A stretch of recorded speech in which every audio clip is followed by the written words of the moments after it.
The year was 1868 when Abigail Thornton found herself standing at the altar of Rivercrest's only church, trembling hands clutching a bouquet of wilting prairie flowers. The crowd of onlookers, most forced to attend by the groom's decree, avoided her desperate gaze. Mayor Harold Blackwood stood beside her, his cold fingers wrapped around her wrist with possession, not affection. As Reverend Miller began the ceremony, the church doors suddenly burst open. Standing in the sunlight, bow drawn, and warriors at his back was Swift Arrow, war chief of the nearby Sioux tribe. "This wedding ends now," he announced in perfect English, his eyes locked on Abigail's. What happened next would change the frontier town of Rivercrest forever. Before we jump back in, tell us where you're tuning in from. And if this story touches you, make sure you're subscribed, because tomorrow I've saved something extra special for you. Abigail Thornton hadn't planned on settling in Rivercrest. 6 months earlier, she'd been traveling west with her brother Thomas, both orphaned by a Philadelphia influenza outbreak and seeking a fresh start. Their wagon had broken an axle just outside of town, and what was meant to be a brief stop for repairs stretched into weeks as Thomas fell ill with fever. Rivercrest appeared prosperous from a distance, a bustling trading post along the Missouri River with nearly 500 souls, wooden sidewalks, and even a small schoolhouse. But appearances were deceiving. The town operated under the iron fist of Mayor Harold Blackwood, a former military officer who had claimed the position through intimidation rather than election. Dr. Samuel Wilson, the town physician, did what he could for Thomas, but shook his head grimly after examining him. "Typhoid," he whispered to Abigail. "I've seen it take stronger men." Thomas died 3 days later, leaving Abigail alone in a strange town with dwindling funds and no family for 1,000 miles. At 22, she was educated and capable, having worked as a schoolteacher back east. She approached Mrs. Eleanor Simmons, a widow who ran the town's general store, and secured a position as a clerk. "You're welcome to stay, dear," Mrs. Simmons told her, "but watch yourself around the mayor. He's taken notice of you already." Mayor Blackwood was 45, with a meticulously trimmed mustache and cold, assessing eyes. He'd buried 2 wives already, the first to childbirth, the second to what townsfolk whispered was a suspicious fall down the stairs after she'd argued with him publicly. He operated Rivercrest like his personal kingdom, extracting heavy taxes and keeping the small sheriff's office firmly under his control. Abigail first encountered him properly when he came to the store one afternoon, ostensibly to purchase tobacco. "Miss Thornton," he said, removing his hat, "my condolences on your brother, a terrible tragedy." "Thank you, sir," she replied, keeping her eyes lowered as Mrs. Simmons had advised. "I understand you've taken employment here. Admirable industry. In one so recently bereaved." His eyes traveled over her face, lingering uncomfortably. "Though a woman of your evident breeding and education might aspire to more suitable circumstances." When he left, Mrs. Simmons emerged from the back room. "He'll be back," she warned. "Men like Blackwood collect beautiful things, like some collect coins." True to prediction, the mayor began visiting the store daily, always with some trivial purchase as pretext. He brought Abigail gifts, a lace handkerchief, a leather-bound book of poetry, which she tried to refuse, but he insisted upon leaving. Then came the formal dinner invitations to his large house on the hill overlooking town. "I cannot accept, sir," Abigail told him firmly. "It wouldn't be proper, me being alone." "Property is decided by those who govern, Miss Thornton," he replied, with a thin smile. "And in Rivercrest, that would be me." Abigail sought advice from Reverend Miller, but found little comfort. "The mayor is the most powerful man in the 3 counties, the clergyman advised nervously. "His friendship offers protection in these dangerous territories." As winter approached, Abigail's situation grew more precarious. Mrs. Simmons fell ill, and the store's business slowed. Mayor Blackwood chose this moment to press his advantage. "I've purchased the debt on the general store," he informed Abigail one grey November afternoon. "Mrs. Simmons owes considerable sums, which I'm afraid she cannot repay in her current condition." "What does this mean for the store, for Mrs. Simmons?" Abigail asked, dreading the building in her chest. "That depends entirely on you, Miss Thornton." His smile never reached his eyes. "I find myself in need of a wife, someone to manage my household and provide companionship. Someone like yourself." Abigail recoiled. "Sir, I cannot—" "You misunderstand," he interrupted smoothly. "This isn't a proposal so much as an arrangement. Accept, and Mrs. Simmons retains her store and home. Refuse, and I'll be forced to collect on the debt immediately. At her age and with her health, I doubt she would survive a winter without shelter." That night, Abigail paced her small rented room above the store, desperate for options that didn't exist. She had no money for travel, no family to turn to, and winter was settling across the plains. Mrs. Simmons had shown her nothing but kindness. Could Abigail abandon her now? 2 days later, she gave Mayor Blackwood her answer, and preparations for the wedding began immediately. The town's reaction was mixed. Some, like Dr. Wilson, offered quiet sympathy. "If there's ever anything you need," he murmured during a chance meeting on the street. Others, particularly those who benefited from Blackwood's favoritism, offered false congratulations. Sheriff Jenkins, Blackwood's loyal enforcer, made a point of escorting Abigail whenever she left the store.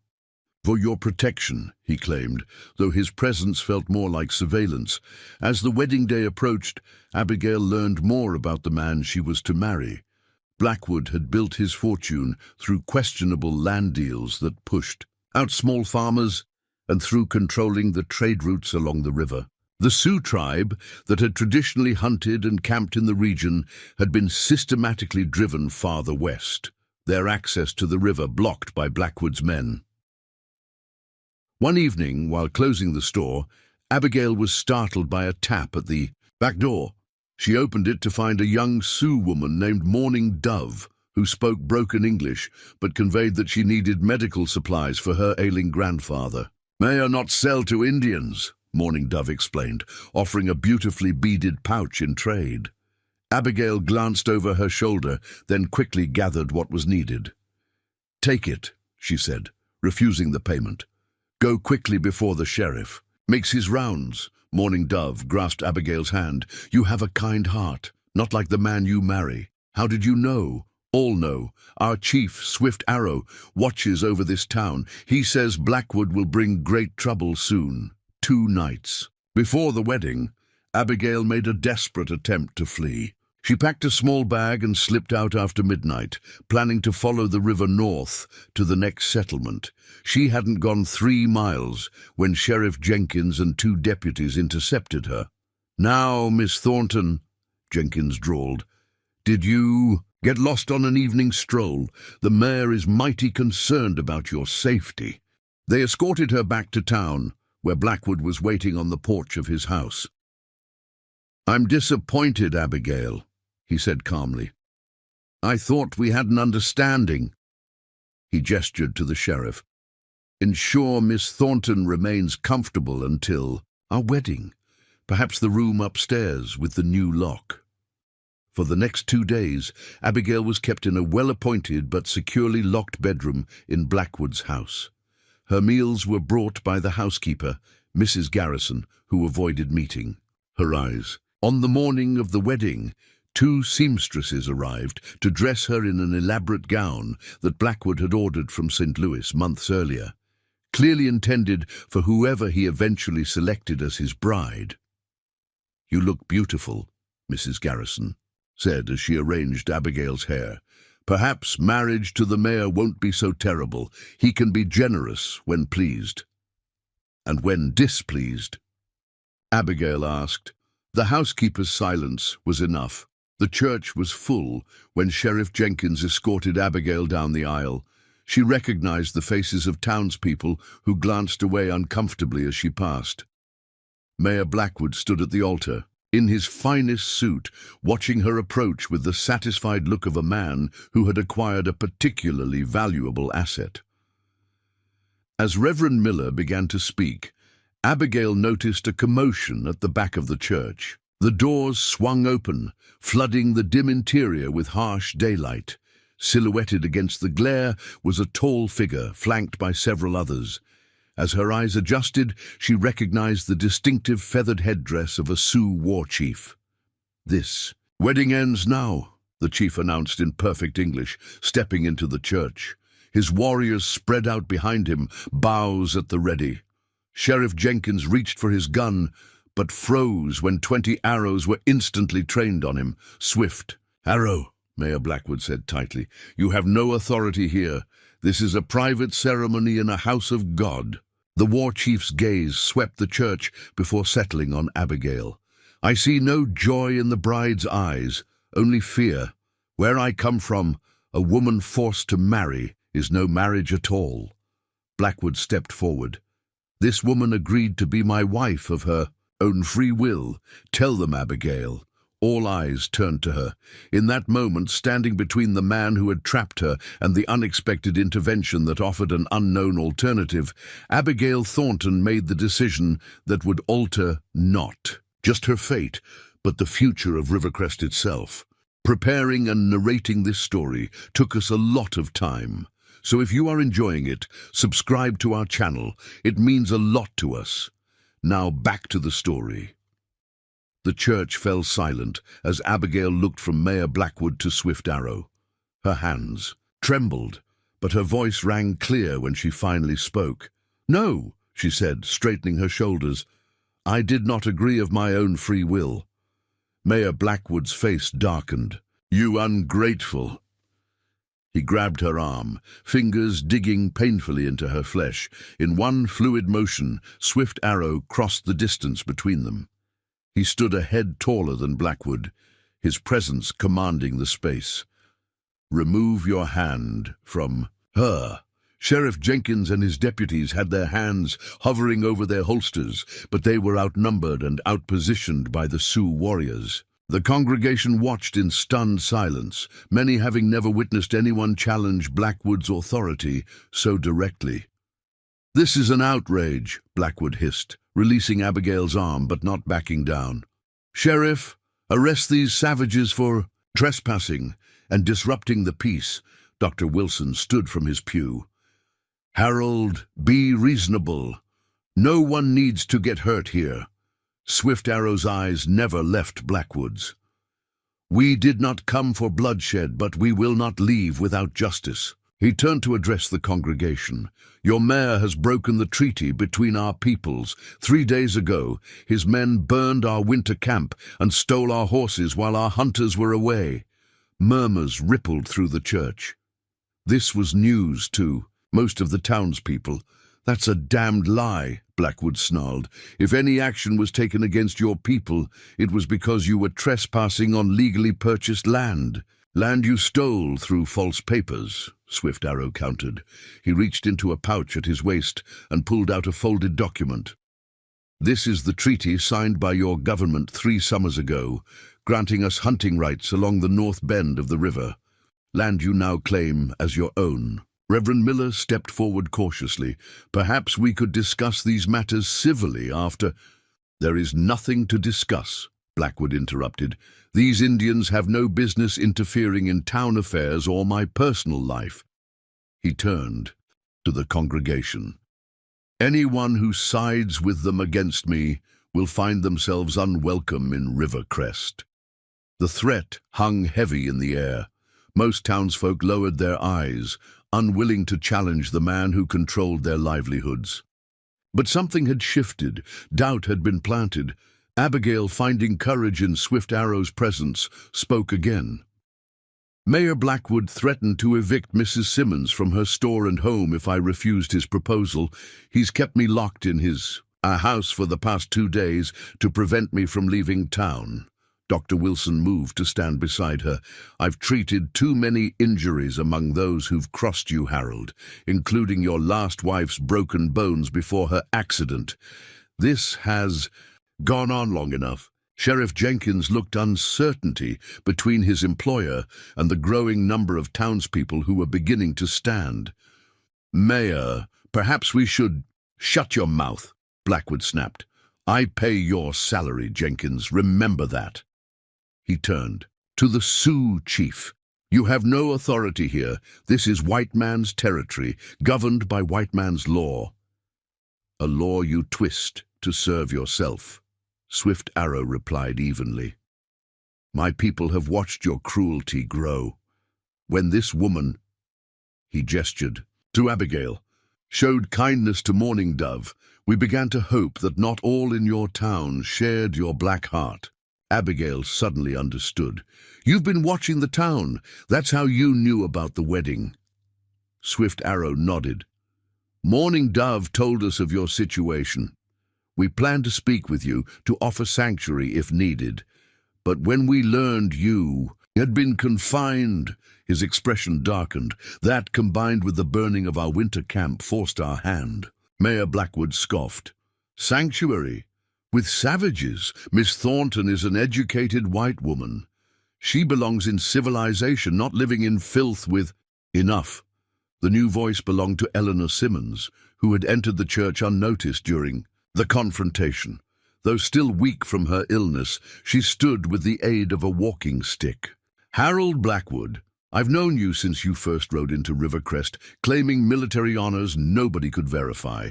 I've watched you bully and manipulate your way to power. If Miss Thornton says you coerced her, I believe her." Blackwood's face flushed with rage. "You old fool. You'd be nothing without my generosity. I could crush your business tomorrow."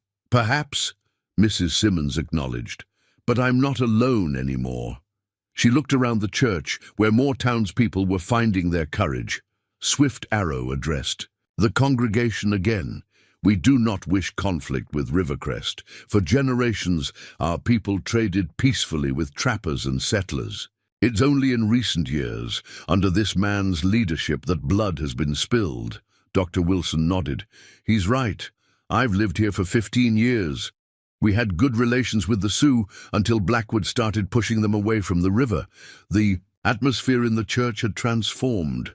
What had begun as a wedding was becoming a public reckoning." Mayor Blackwood, sensing his control slipping, made a fatal mistake. He lunged for the pistol holstered at Sheriff Jenkins's side. Swift Arrow's warriors instantly raised their bows, but it was Jenkins himself who reacted first. The sheriff grabbed Blackwood's wrist, surprising everyone. "That's enough, Harold," Jenkins said firmly. "I've followed your orders, turned a blind eye to your dealings, but I won't be party to a bloodbath in a church." Blackwood's face contorted with disbelief. "You dare?" "I dare," Jenkins replied. "I took an oath to uphold the law, not your personal vendettas." With his authority crumbling before his eyes, Blackwood made one last, desperate play. He wrenched free from Jenkins, drew a small derringer from inside his coat, and aimed it directly at Abigail. "If I can't have her, no one will."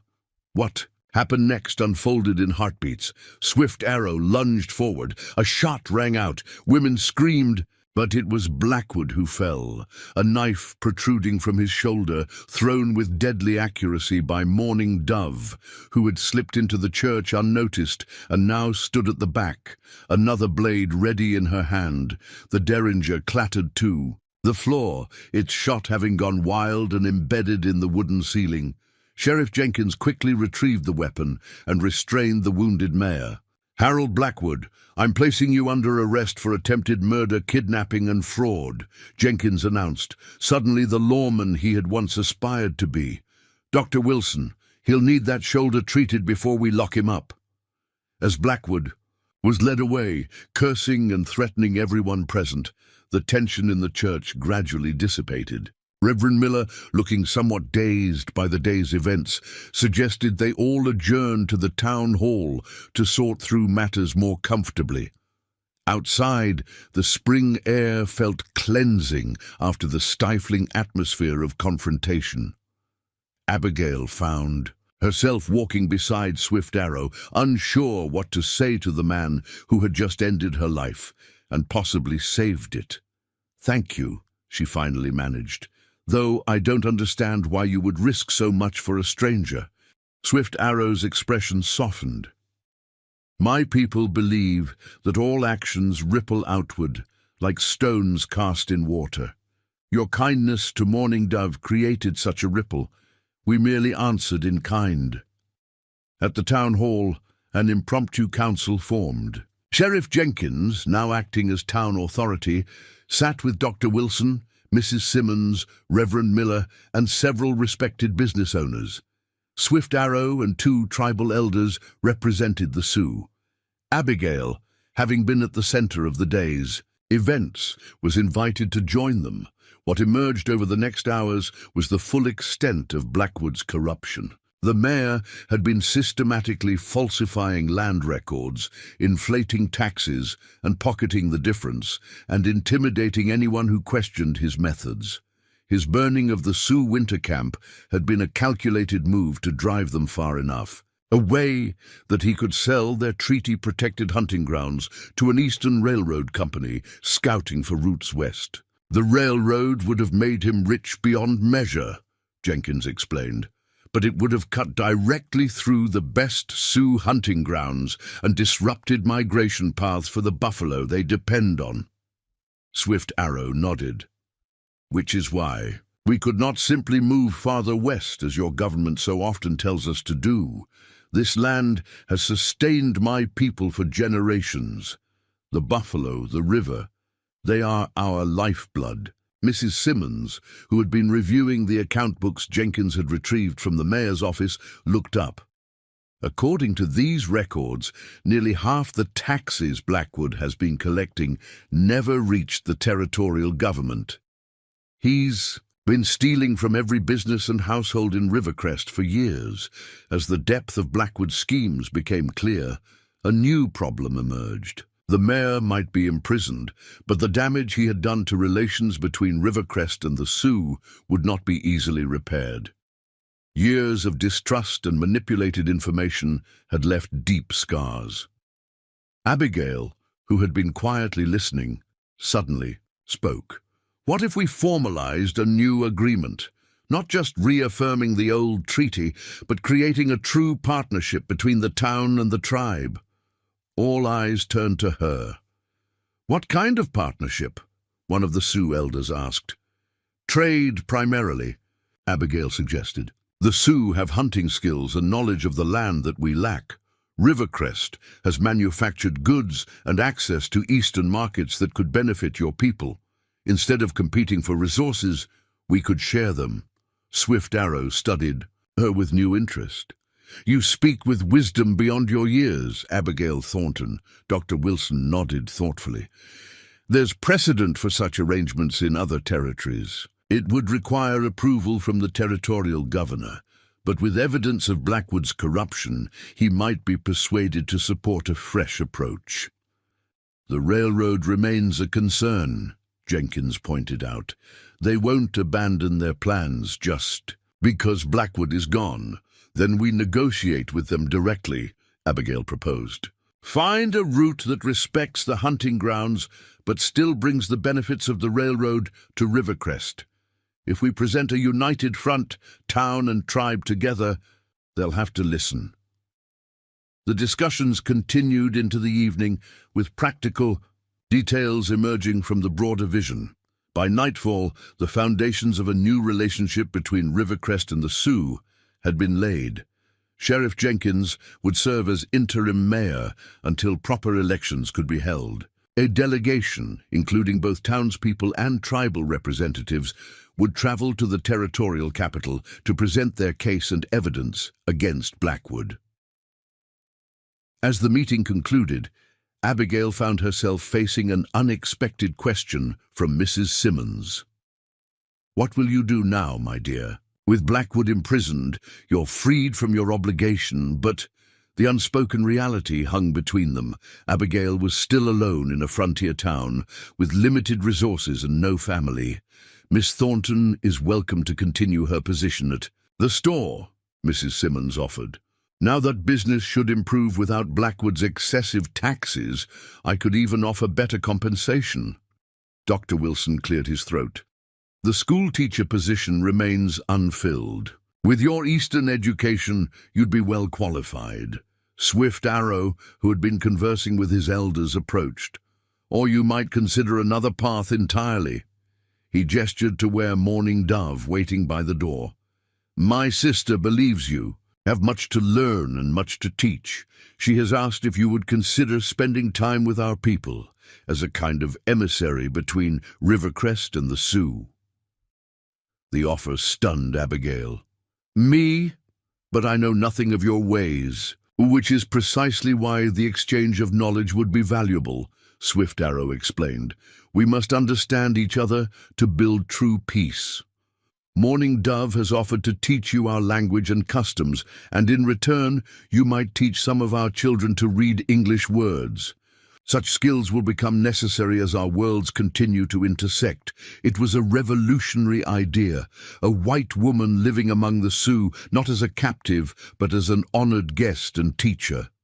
Yet something about it resonated with the independent spirit that had driven Abigail west in the first place. I would need time to consider such an arrangement, she said carefully. Swift Arrow nodded. Of course, the invitation remains open. As the meeting dispersed, Abigail stepped outside into the cool night air. The stars spread across the prairie sky in numbers unimaginable in Philadelphia's gaslit streets. For the first time since Thomas's death, she felt something like hope stirring within her. A soft footstep announced Morning Dove's presence beside her. What do you think about my brother's offer? The young woman asked. Abigail nodded. It's unexpected. I'm not sure I'm suited for such a role, Morning Dove smiled. When I first came to town for medicine, I was afraid, but I found courage because my grandfather needed help. You show kindness when others turn away. That makes you suited, she pointed toward the distant hills where the Sioux encampment lay. Our women are strong, like you. They survive hard winters, birth babies, tan hides, move camp, all while men hunt. They welcome women who stand against bad men. The simplicity of her assessment made Abigail laugh softly. When you put it that way, it does seem I might have something in common with them. Come tomorrow, Morning Dove suggested. See our camp, then decide. As Morning Dove returned to where Swift Arrow waited with their horses, Abigail considered the strange turn her life had taken. That morning she had awakened as a prisoner, destined for a loveless marriage to a cruel man. Now, as evening fell, she stood free, with not one path before her but several. The wedding dress she still wore suddenly felt absurd, a costume from a play that had been abruptly cancelled. Tomorrow, she would return it to Blackwood's housekeeper and reclaim her own modest clothing. Then she would consider Morning Dove's invitation. The frontier, Abigail realized, was not just a physical territory being claimed and contested by different peoples. It was also a boundary within herself, between the constrained life she had known and the unforeseen possibilities that now beckoned. Like the land itself, her future stretched wide and unknown before her, awaiting her decision. Dawn broke over Rivercrest with a peculiar energy, as if the town itself had awakened from a long, troubled sleep. Abigail rose early, exchanging the wedding gown for her simple blue dress, and walked to the general store where Mrs. Simmons was already taking inventory. "You're certain about this?" the older woman asked, watching Abigail pack a small bag with essential items. Visiting an Indian camp alone is not without risk. "I won't be alone," Abigail replied, folding a spare shawl. "Morning Dove is coming, and to escort me," she paused, considering her next words carefully. "Mrs. Simmons, in the 6 months I've been in Rivercrest, yesterday was the first time I saw anyone stand up to Blackwood, including myself. I let fear dictate my choices." Mrs. Simmons's lined face softened. "Fear is a rational response to a predator, child. None of us did better until we had strength in numbers." The Sioux stood against him when they had everything to lose, Abigail pointed out. I owe them at least the courtesy of learning more about them, especially if we're to build this new partnership between our communities. Before Mrs. Simmons could respond, the store door opened, admitting Sheriff Jenkins and Dr. Wilson. Both men looked tired, but resolute. Miss Thornton, Jenkins nodded, removing his hat. I understand you're heading to the Sioux camp today? Word. Travels quickly, Abigail observed. Small towns, Dr. Wilson shrugged. No secrets last long, especially after yesterday's excitement. He set his medical bag on the counter. I've prepared some supplies for you to take to their healer. A goodwill gesture. Jenkins cleared his throat uncomfortably. I've come for a similar purpose. The treaty papers Swift Arrow showed yesterday. They're legitimate. I found copies in Blackwood's safe, along with correspondence proving he knew exactly what he was doing when he sold those hunting grounds to the railroad. What happens now? Mrs. Simmons asked. I've wired the territorial governor, Jenkins replied. With the evidence we have, Blackwood will stand trial for fraud and attempted murder, among other charges. He turned to Abigail. If you're truly going to visit the Sioux, would you convey a message to Chief Swift Arrow? Tell him I'd like to meet on neutral ground in 3 days' time to discuss the treaty violations and how Rivercrest might make amends. Abigail nodded. I believe he'll be receptive. The sound of hoofbeats outside announced Mourning Dove's arrival. Unlike the previous day when she had slipped into town furtively, today she rode openly down Main Street, drawing curious but not hostile stares from townspeople going about their morning business. Dr. Wilson helped Abigail secure her bag behind the saddle of the spare horse Mourning Dove had brought. Be careful, he advised. Not all of Blackwood's supporters have accepted his downfall. Some still blame the Sioux for interfering. Some always will, Abigail acknowledged, but perhaps others can learn to see differently. As Abigail and Mourning Dove rode out of town, they passed Reverend Miller posting a notice cancelling Sunday services for reflection and reconciliation. The clergyman nodded solemnly to them. Further along, they encountered a group of children who waved excitedly, clearly viewing Mourning Dove with curiosity rather than the fear Blackwood had cultivated.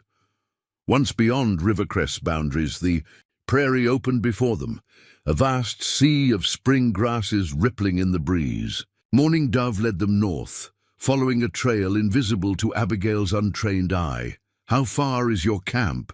Abigail asked, adjusting to the rhythm of her horse. 2 hours, Mourning Dove replied. Near River Bend, hidden in a cottonwood grove. As they rode, Mourning Dove pointed out plants and their uses. Wild onions, prairie turnips, berries just beginning to form. She identified bird calls and animal tracks with an ease that made Abigail acutely aware of how little she knew about surviving in this landscape. You read many books? Mourning Dove asked after a period of comfortable silence. Yes, Abigail smiled. I was a teacher in Philadelphia before coming west, Mourning Dove nodded thoughtfully. Books are good for knowing, land good for others knowing. Maybe both together make better wisdom. The simple observation stayed with Abigail as they continued their journey. Her education had prepared her for a world of classrooms and drawing rooms, not this untamed territory where different kinds of knowledge determined survival. The Sioux encampment came into view gradually. First, the thin wisps of cooking fires, then the conical shapes of teepees arranged in a circular pattern among the cottonwoods. Unlike the cramped, rigid layout of Rivercrest with its grid of streets, the Sioux village seemed to flow with the natural contours of the land. Children playing at the camp's edge spotted them first, running to alert the adults. By the time Abigail and Mourning Dove reached the outer circle, a welcome party had formed, led by Swift Arrow and an elderly man wearing an elaborate headdress. Grandfather, Mourning Dove explained quietly. Chief Greyhawk, Swift Arrow's father. Abigail, dismounted carefully, suddenly conscious of being the only white person in sight. The elderly chief studied her with keen eyes that belied his age, then spoke in the Sioux language.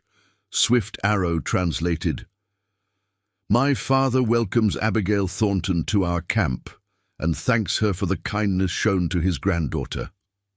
Abigail bowed, her head respectfully. "Please tell him I'm honored by his welcome, and I bring messages from Rivercrest."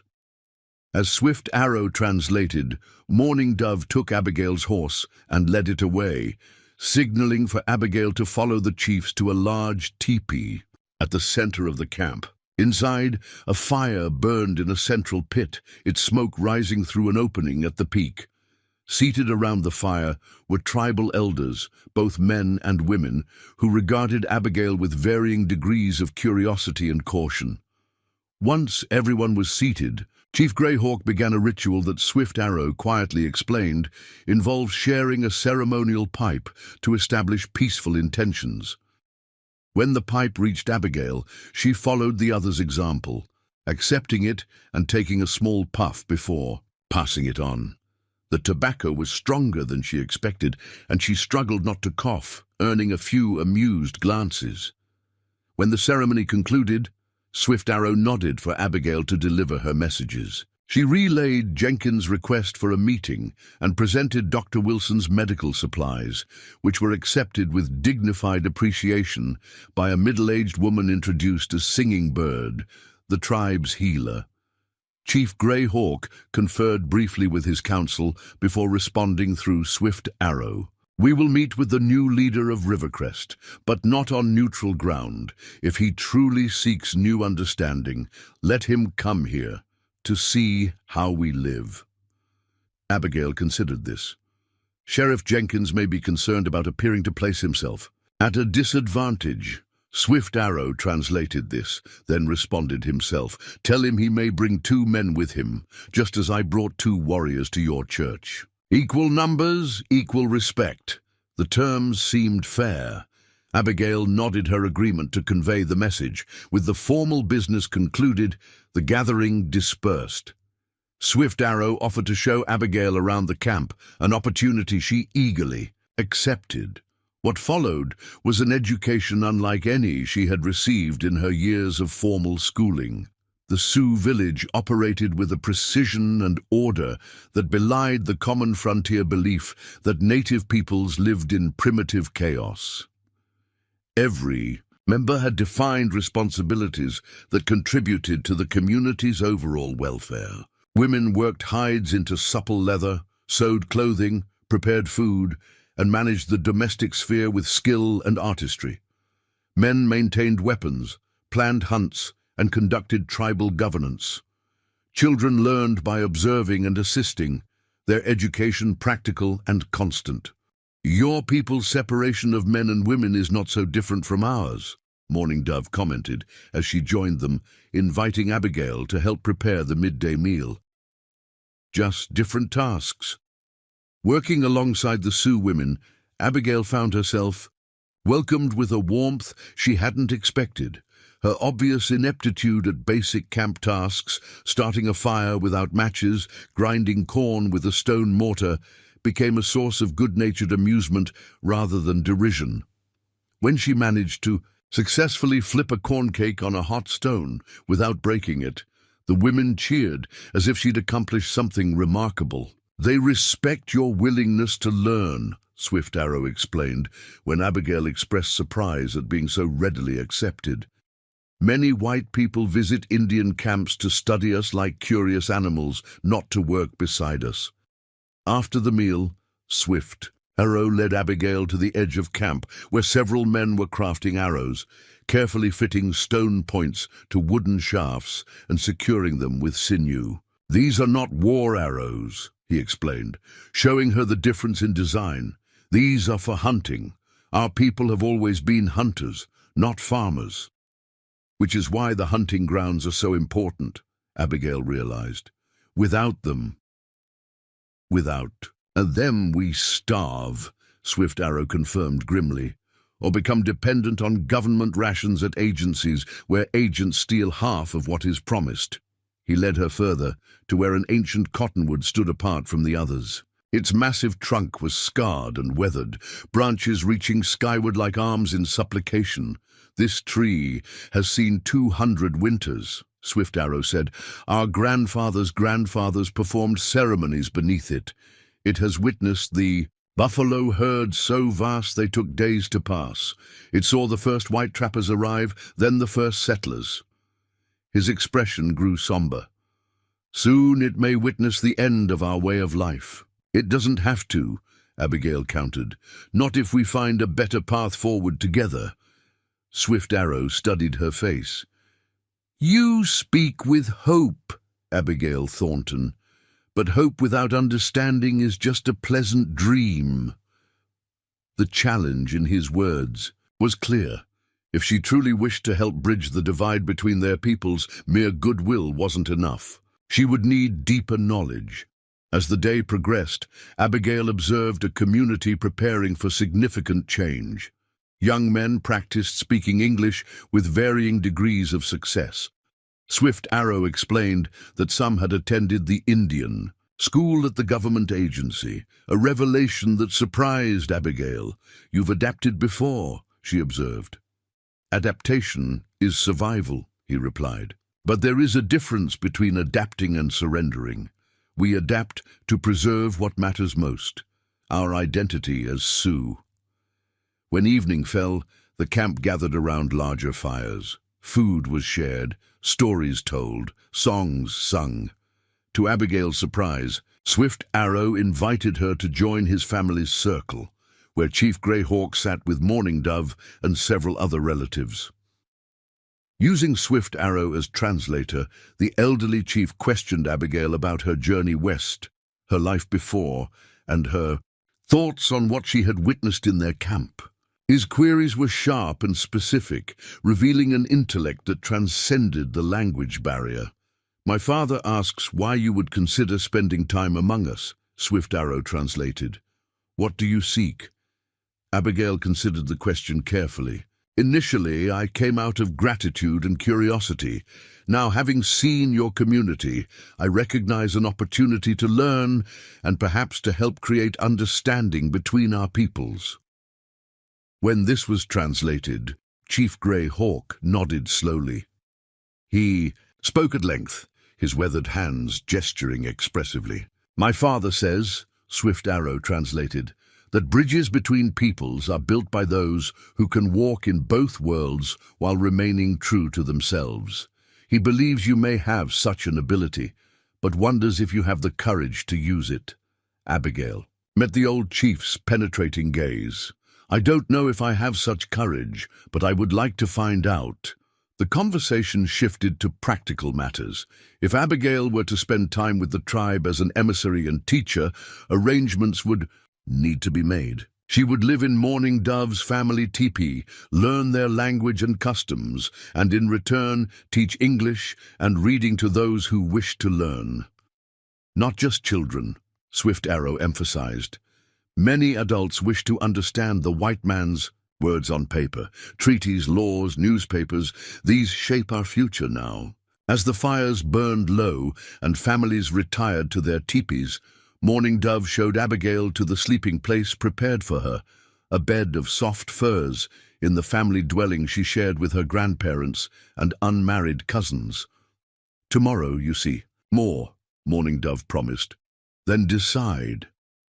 In the quiet darkness, listening to the unfamiliar sounds of the camp settling for the night, Abigail reflected on the extraordinary turn her life had taken. Just 2 days ago, she had been a prisoner in Blackwood's house, resigned to a future of subjugation. Now she lay in a Sioux camp, contemplating a role no white woman she knew of had undertaken. The following morning brought new experiences. Singing. Bird, the tribal healer, invited Abigail to accompany her gathering medicinal plants. The older woman spoke no English, communicating through gestures and demonstrations. She showed Abigail plants that stopped bleeding, eased pain, reduced fever, and healed wounds. Knowledge passed through generations of careful observation. In return, Abigail examined the medical supplies Dr. Wilson had sent, explaining their uses to singing bird through Mourning Dove's translation. The healer was particularly interested in the small bottle of laudanum, which Abigail explained was similar to the willow bark tea the Sioux used for pain, but stronger and more dangerous. If misused, midday brought the return of a hunting party with freshly killed deer. Abigail watched as the animals were efficiently butchered, with specific parts allocated according to tribal custom. Nothing was wasted. Meat for food, hides for clothing and shelter, bones for tools, sinew for thread, organs for specific uses. This is why Blackwood's actions threatened more than just our hunting, Swift Arrow explained as he joined her. Each part of the animal serves a purpose in our way of life. Without them, we cannot make shelters, clothing, tools, the essentials for survival. As the afternoon waned, Swift Arrow suggested they ride to the burned winter camp. If you are to understand what lies between our peoples, you should see what Blackwood's men did. The ride took less than an hour. The destruction was evident even from a distance. Blackened earth where teepees had stood, charred remnants of possessions too large to carry away quickly. Swift Arrow walked Abigail through the site, pointing out where family dwellings had been, arranged, where food had been stored for the harsh prairie winter. They came before dawn, he said, his voice tight with controlled anger. Our hunters had left the previous day, tracking buffalo. Only women, children, and elders remained. He knelt, picking up a small carved toy horse, its surface scorched, but still recognizable. They gave them minutes to flee, then burned everything. Had Mourning Dove not ridden to alert the hunting party, our people might have returned to find nothing but ashes. Abigail felt sick. Did anyone die? Swift Arrow shook his head. Not this time, but 2 children and an elder developed lung sickness from the smoke and cold. His eyes met hers. This is what treaties meant to Blackwood. Paper promises to be broken whenever convenient. Standing amid the destruction, Abigail understood with clarity why Chief Greyhawk had insisted Jenkins come to their current camp. The sheriff needed to see firsthand what his former employer had sanctioned. They rode back to the camp in silence, each absorbed in their own thoughts. As they approached, the scene before them was transformed from that morning. Teepees partially dismantled, belongings being packed, horses gathered in temporary corrals. "What's happening?" Abigail asked, alarmed. "We will move camp tomorrow," Swift Arrow explained. "It was already planned before your visit. Summer hunting grounds are different from spring gathering places." The implication struck Abigail immediately. If she were to stay with the Sioux, she would need to adapt to their nomadic patterns, moving with the seasons, living not in a fixed location, but following resources and ancient traditions. That evening, as the tribe made final preparations for the next day's move, Abigail sat with Chief Greyhawk's family once more. The old chief spoke at length, with Swift Arrow translating. "My father says you have a decision to make, Abigail Thornton. You have seen our ways, not all, but enough to understand we are not what your people often believe. You have also seen what some men like Blackwood would do to us." He paused, ensuring she grasped the weight of the moment. "The path between our worlds is difficult. Few walk it successfully. If you choose to try, you must commit fully, not as a visitor who may leave when things become uncomfortable, but as one who seeks true understanding." In the firelight, surrounded by faces that had been strangers just a day before, Abigail felt the crossroads of her life stretching before her. The comfortable path led back to Rivercrest, to the teaching position Dr. Wilson had mentioned, to a life recognizable though forever changed by recent events. The unknown path led into the heart of a culture she barely understood, to challenges she could scarcely imagine, but also to an opportunity unlike any other. Mourning Dove, who had been listening quietly, suddenly spoke. "My grandfather says choice must be yours alone, But I say this, our worlds already touch, already change each other. Better to guide that change with wisdom than let it happen without care. As night settled over the camp for the last time before the move, Abigail stood at the threshold of becoming someone new. Not just a frontier woman who had escaped an unwanted marriage, but perhaps a bridge between peoples who had viewed each other with suspicion for too long. Her decision would shape not only her own future, but potentially the relationship between Rivercrest and the Sioux for years to come. Dawn had barely broken when the Sioux camp stirred to life. With practiced efficiency, women dismantled teepees, while men packed hunting gear and readied horses. Children gathered their few possessions, excited by the prospect of the journey. Abigail watched in fascination as an entire community prepared to relocate with a coordination that would humble a military regiment. "You return to Rivercrest today?" Morning Dove asked, finding Abigail by the remnants of the previous night's fire. Abigail had spent much of the night contemplating her decision. "No," she replied, surprising herself with the certainty in her voice. "I'd like to stay, if your grandfather still approves." Morning Dove's face brightened. "He will be pleased. I'll tell him now." While Morning Dove sought out Chief Greyhawk, Swift Arrow approached, leading Abigail's horse. "Have you decided?" "I have. I wish to learn from your people and perhaps help bridge the divide between our worlds." Swift Arrow studied her face, searching for doubt or hesitation. Finding none, he nodded. "A brave choice. Not easy, but worthy." He handed her the reins. "If you are to travel with us, you should deliver your message to Sheriff Jenkins first. We camp tonight at Crooked Creek, then continue north tomorrow." "Will you accompany me?" Abigail asked. "No. Your word will carry more weight if you return. Alone, as one who has been welcomed, not escorted." He glanced toward the bustling camp. "Besides, my place is here during the move. My father is too old to oversee everything, though he would never admit it." Abigail understood the practicality of this arrangement, though anxiety fluttered in her chest at the prospect of returning to Rivercrest as an emissary of the Sioux. Would her fellow townspeople understand her decision, or would they see it as betrayal? By mid-morning, she was riding back to town with messages for both Sheriff Jenkins and Mrs. Simmons.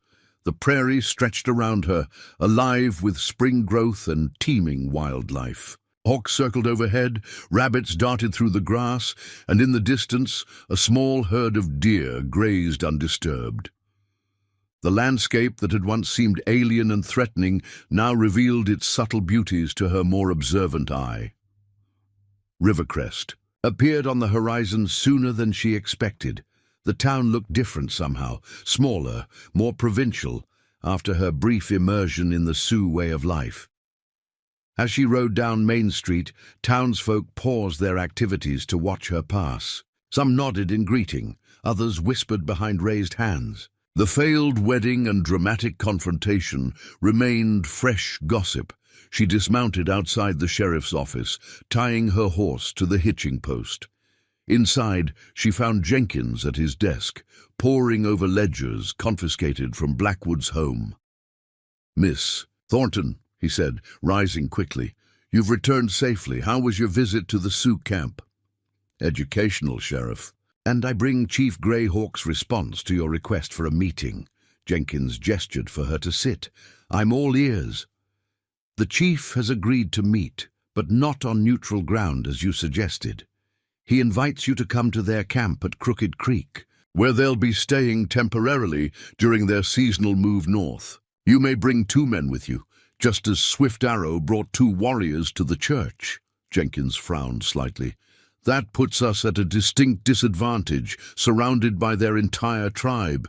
With respect, Sheriff, the Sioux have been at a disadvantage in every negotiation with white authorities for years.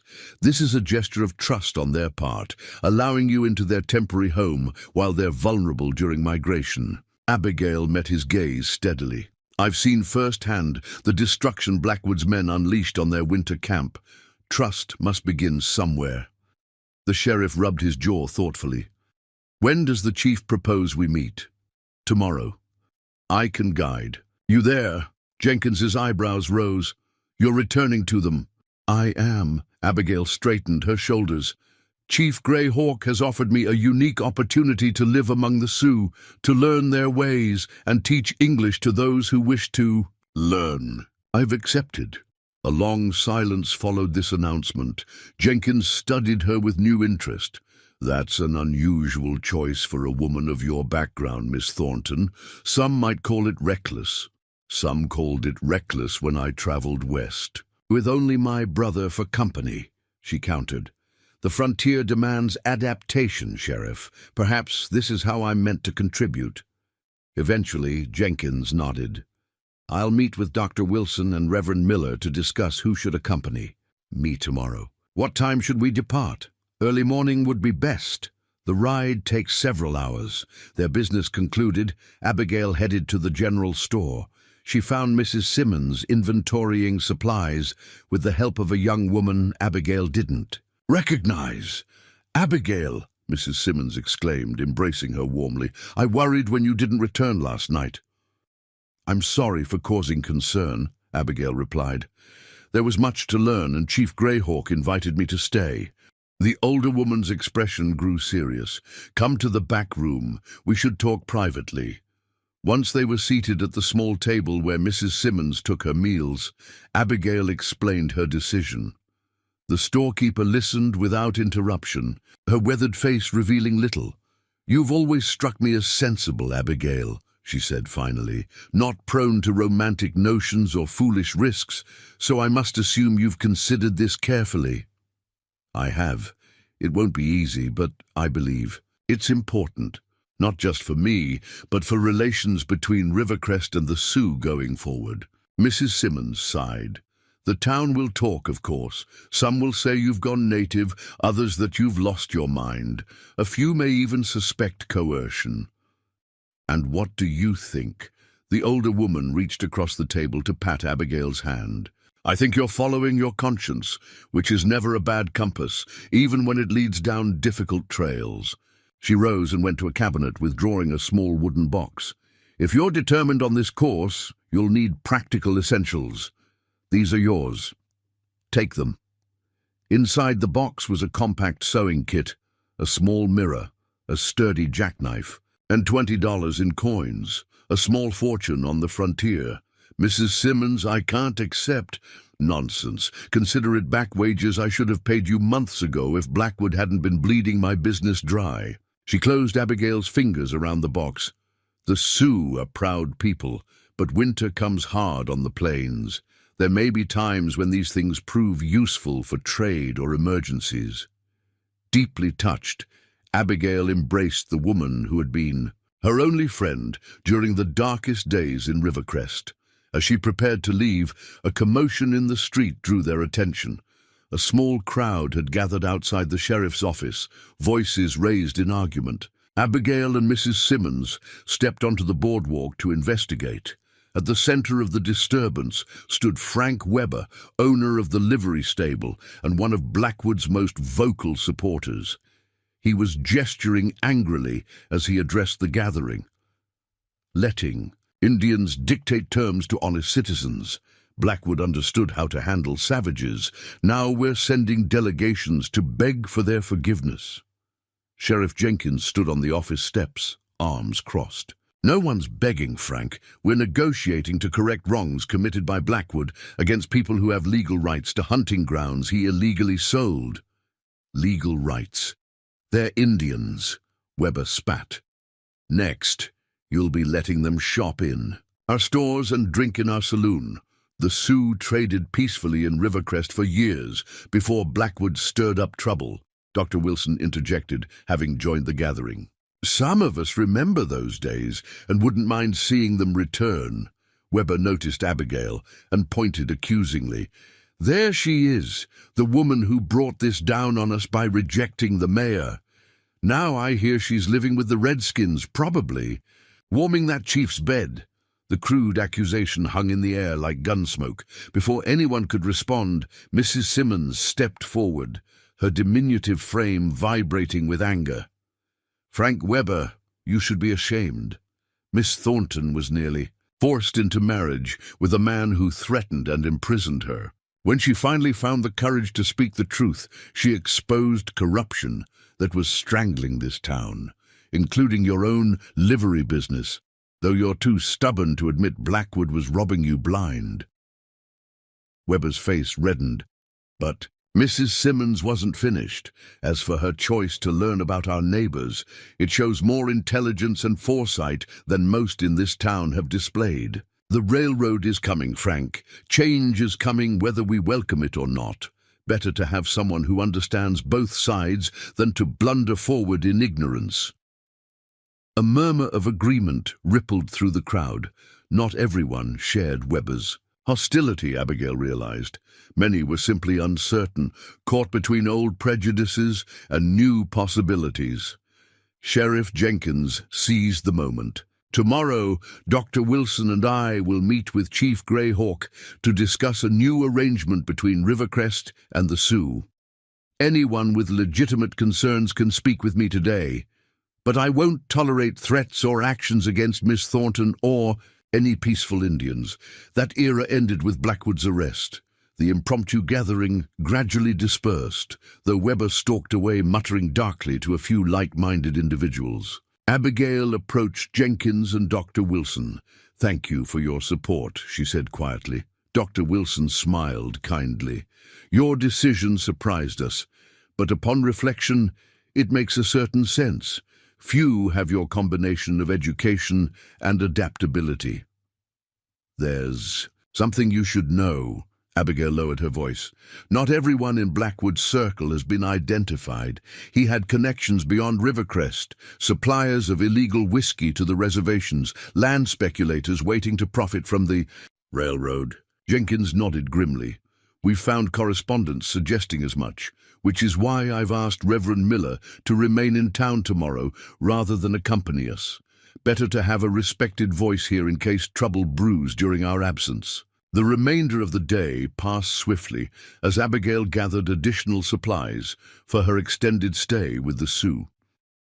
Dr. Wilson contributed medicines and bandages, explaining their uses so she could assist Singing Bird if needed. Mrs. Simmons added practical items, sturdy boots, wool blankets, and waterproof groundcloth. Reverend Miller provided a small Bible, and more surprisingly, a compact volume on the Sioux language compiled by a missionary. "It's rudimentary," he admitted, "but might help in your early days with them." By evening, Abigail had said her goodbyes to the small circle of townspeople who had supported her. She spent her last night in Rivercrest in her room above the general store, listening to the familiar sounds of the settlement, piano music from the saloon, the occasional whine of horses, the night watchman's call of "all's well" as he made his rounds. Tomorrow would bring a new chapter in her life, one without the conventions and comforts she had known. There would be no feather beds or porcelain teacups, no Sunday services or literary discussions. Instead, she faced a world of practical skills, ancient traditions, and natural rhythms. The prospect was both terrifying and exhilarating. Sheriff Jenkins and Dr. Wilson were ready at dawn, mounted on sturdy horses and dressed for the journey. A small crowd of early risers gathered to watch them depart, some offering encouragement, others maintaining suspicious silence. Weber was notably absent, which Jenkins considered a small blessing. The ride to Crooked Creek took nearly 4 hours. As they approached the location, Abigail spotted smoke from cooking fires rising above a stand of trees along the winding waterway. The Sioux had established their temporary camp on a plateau overlooking the creek, providing both water access and a defensive position. Scouts had obviously reported their approach, for Swift Arrow and 2 mounted warriors met them a quarter-mile from the camp. The atmosphere was tense but courteous as the groups exchanged formal greetings. "Sheriff Jenkins," Swift Arrow acknowledged, "you honor us by accepting our invitation." Chief Swift Arrow Jenkins replied, using the title respectfully, though he knew Greyhawk was the principal chief. "We come seeking honest dialogue. Swift." Arrow nodded. "Then you will find it. My father awaits." The camp had a different configuration from the previous settlement, adapted to the terrain and temporary nature of their stay. Teepees were arranged in a horseshoe pattern facing away from the prevailing wind. At the center, a council fire burned before a large teepee decorated with painted symbols of authority.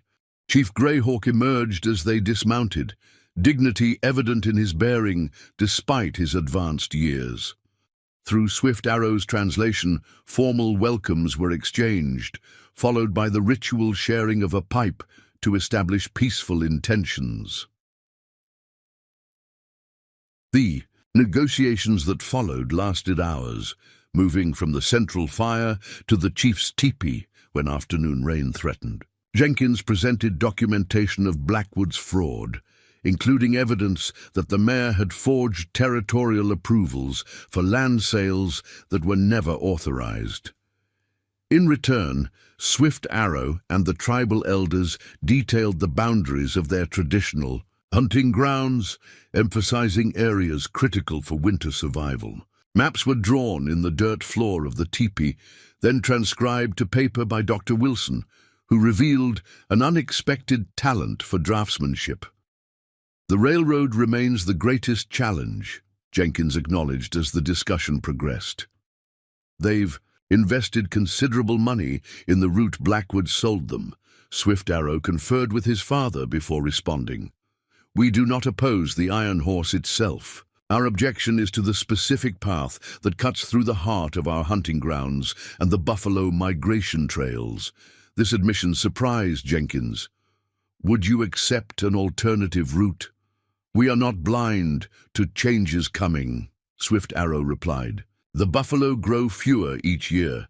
Trade brings tools and goods that help our people survive, but we must protect what sustains us now while we prepare for what lies ahead." Dr. Wilson leaned forward eagerly. "If I may suggest, the southern approach. A long cedar ridge would avoid the primary hunting grounds, while still bringing the railroad within 5 miles of Rivercrest." This suggestion sparked intense discussion. Maps were redrawn, calculations made regarding distances and terrain. By late afternoon, a framework had emerged, a compromise route for the railroad, formal recognition of Sioux hunting rights in specific areas, and a trade agreement allowing the tribe to sell hides and crafts in Rivercrest without harassment. As Jenkins and Swift Arrow finalized the details, Abigail sat with Chief Greyhawk and Dr. Wilson. The elderly chief studied her, with those penetrating eyes that seemed to evaluate her very spirit. "My father asks if you have found peace with your decision," Swift Arrow translated from across the teepee, temporarily shifting his attention from Jenkins. "I believe I have," Abigail replied, "though I know the path will not be easy." When this was translated, Greyhawk nodded and spoke again at length. "He says," Swift Arrow translated, "that the most valuable bridges are those built where the river runs strongest. Your presence among us may seem strange to both our peoples, but in time, its worth will be recognized." As twilight approached, the negotiations concluded with a shared meal, a feast of venison, wild turnips, and corn cakes prepared by the women of the tribe. Jenkins and Dr. Wilson would return to Rivercrest the following morning, carrying the proposed agreement to be formalized later with territorial officials. During the meal, Abigail observed the subtle interactions between the Sioux and her former neighbors. Initial stiffness gradually yielded to cautious conversation, with Swift Arrow facilitating exchanges about weather patterns, hunting conditions, and local geography, neutral topics that nonetheless revealed shared concerns and compatible knowledge. "You were right to accept their invitation," Dr. Wilson murmured to Jenkins. "Seeing how they live, understanding their relationship to the land, it changes one's perspective." Jenkins nodded thoughtfully. "Blackwood painted them as obstacles to progress, but they're simply people protecting their way of life, no different than we would in their position. As darkness fell, the visitors were shown to a guest teepee prepared for their overnight stay. Abigail, now officially a resident of the camp, joined Mourning Dove's family circle. Word of her decision to stay had spread throughout the community, eliciting reactions ranging from curiosity to skepticism to cautious welcome. "Tomorrow we continue our journey," Mourning Dove explained as they prepared sleeping furs. 3 days. To summer hunting grounds near Black Hills. Many buffalo there. The enormity of Abigail's decision suddenly washed over her. Tomorrow, she would watch Jenkins and Dr. Wilson ride back to Rivercrest, the last connection to her former life disappearing across the prairie. She would travel with the Sioux to their summer camp, immersing herself completely in their nomadic existence. "Are you afraid?" Mourning Dove asked perceptively. "Yes," Abigail admitted, "but not enough to change my mind." Mourning Dove smiled. "Good fear makes us careful. Bad fear makes us small." She reached into her bundle and withdrew something wrapped in soft leather. "Gift for you, to mark a new beginning." Inside was a beautifully beaded hair ornament, a cascade of blue and white beads forming a pattern of flowing water. "Blue for your eyes," Mourning Dove explained. "Water pattern, because you crossed a great river to be here, not just Missouri River, but river between our worlds." Deeply touched, Abigail struggled to express her gratitude. But as she met Mourning Dove's understanding gaze, she realized that some connections transcended language and custom. In this young Sioux woman, she had found not just a teacher, but perhaps a friend, the first bridge forming between the separate worlds she would now inhabit. Outside, the night sky blazed with stars undiminished by town lights. Somewhere to the east lay Rivercrest and the life Abigail had left behind. To the north waited the unknown future she had chosen. Between them stretched the vast prairie, indifferent to human boundaries, yet connecting all who traveled its expanse. Tomorrow would bring new challenges, new lessons, new understandings. But tonight, in the quiet of the camp beside Crooked Creek, Abigail Thornton found herself exactly where she needed to be, at the threshold of becoming someone new, someone who might help write a different story for the frontier's future.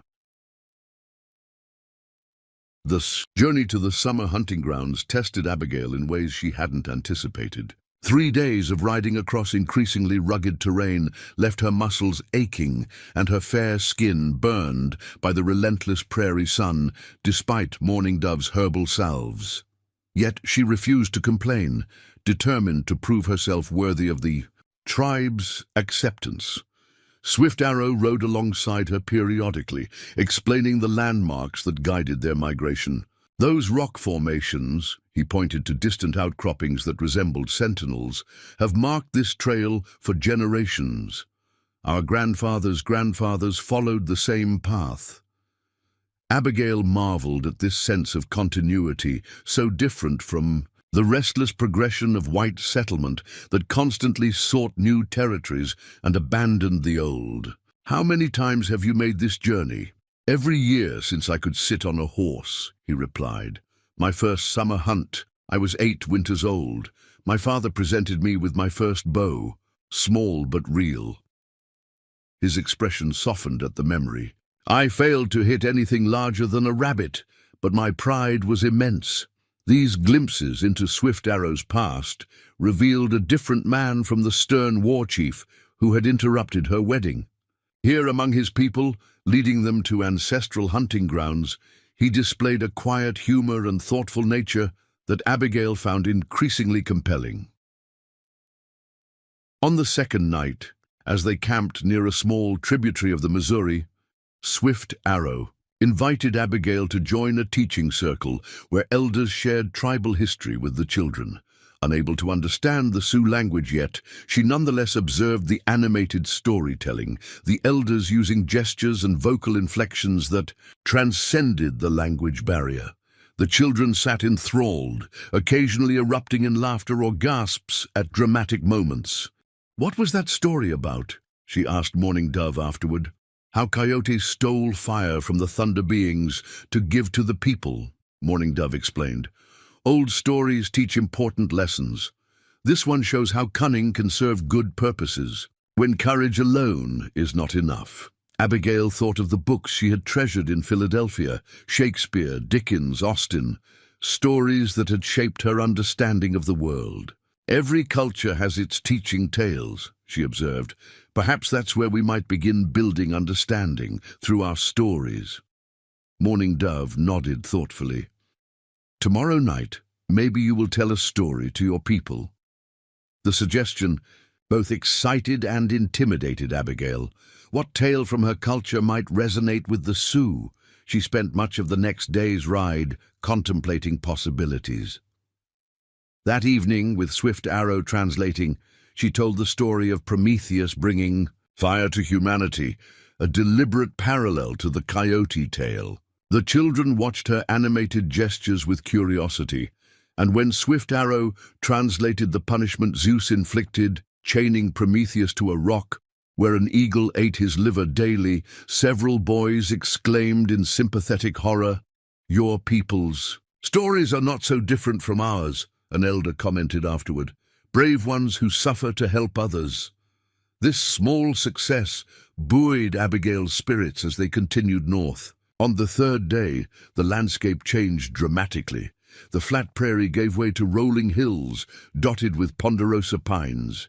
In the distance, black-hued mountains rose against the horizon.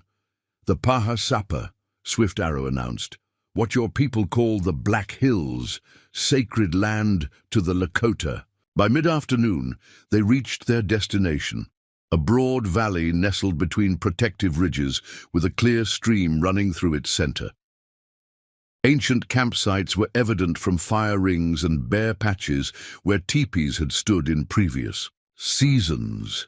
The tribe fell into a practiced routine, women directing the placement of the teepees, while men scouted the surrounding area for signs of buffalo herds and potential threats. Children and elders gathered firewood and freshened the old fire pits. Singing Bird, the healer, beckoned Abigail to accompany her along the stream banks.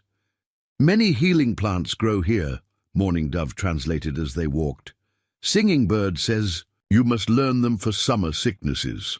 For the next hour, Abigail received an intensive education in medicinal plants, which leaves to crush for poultices, which roots to steep for fever teas, and which barks contained pain-relieving properties. She struggled to remember the Sioux names, but recognized the practical value of this knowledge. As the camp took shape, Abigail noticed a group of young men preparing for what appeared to be a hunting party. Swift Arrow moved among them, checking weapons and issuing instructions. "First hunt tomorrow," Mourning Dove explained, noticing Abigail's attention. "Scout party goes now to find buffalo herd. If signs are good, all hunters leave at dawn."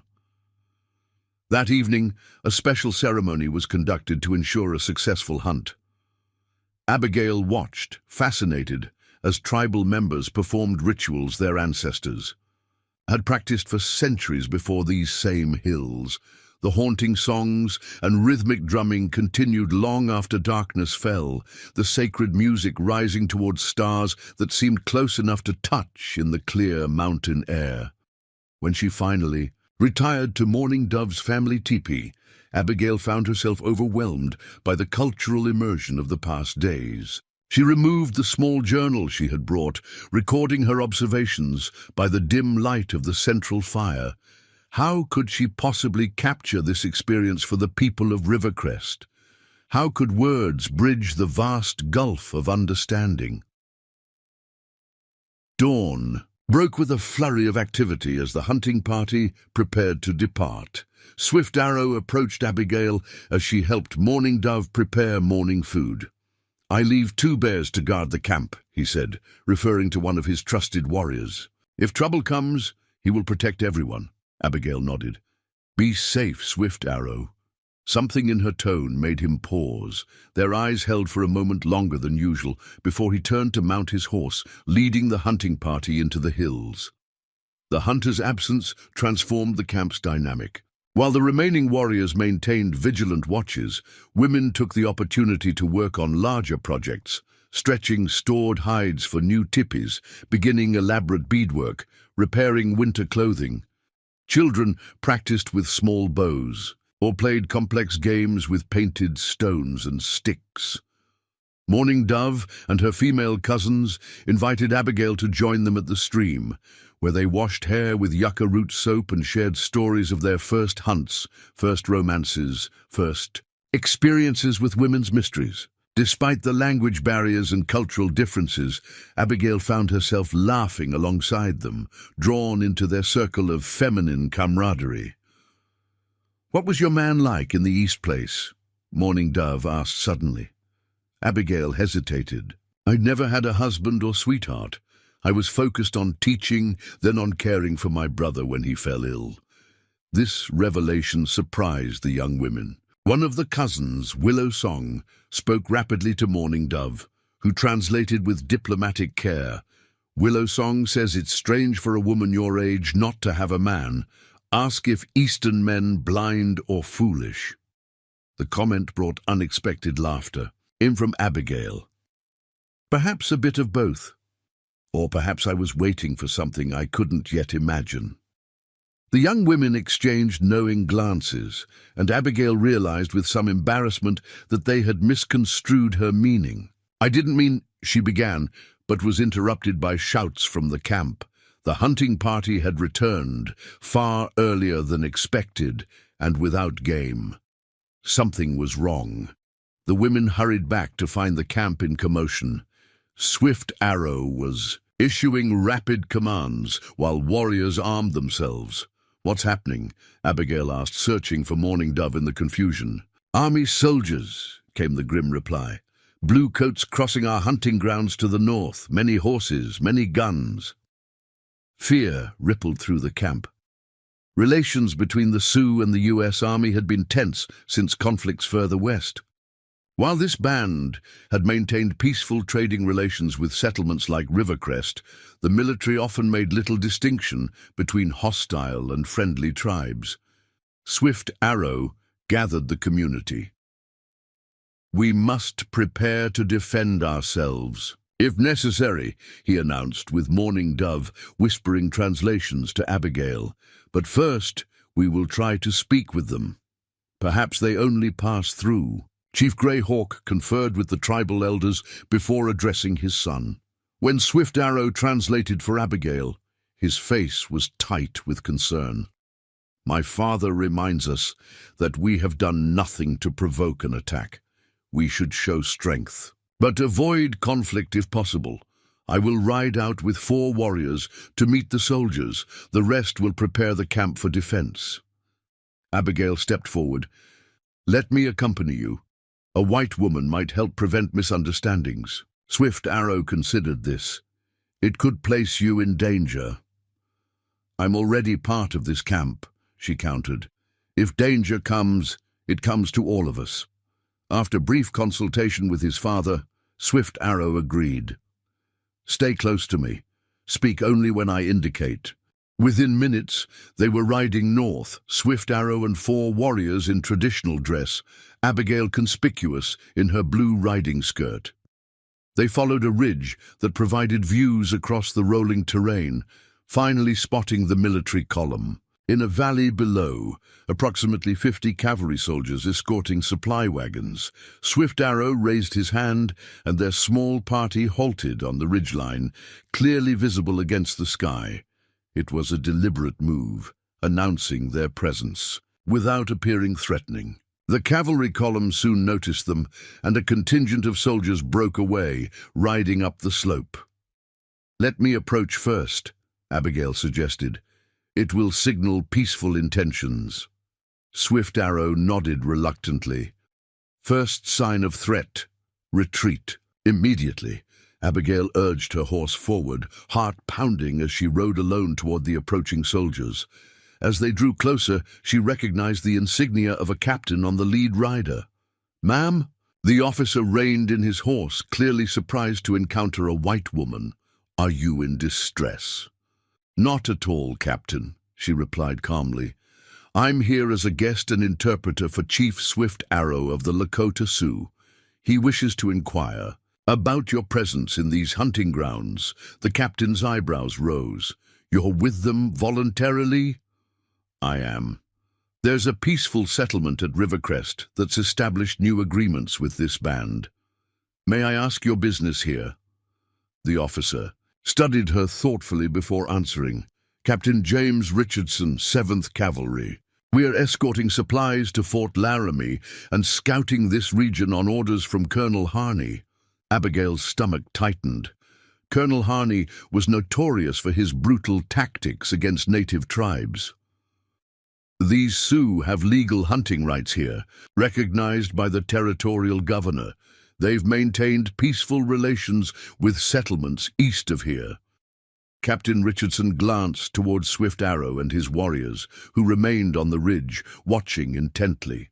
"I have no quarrel with peaceful Indians, ma'am, but my orders include identifying all Sioux encampments in this region." Abigail understood the implication. This information could later be used to plan military actions. "Perhaps you might speak directly with Chief Swift Arrow. A respectful exchange now could prevent misunderstandings later." After slight hesitation, Richardson nodded. "I'll meet him, but only with a small party. My men will remain at their current position." Abigail returned to Swift Arrow, explaining the situation. "This captain seems reasonable, but he's under orders to map Sioux locations. That information could be dangerous in the wrong hands." Swift Arrow considered this.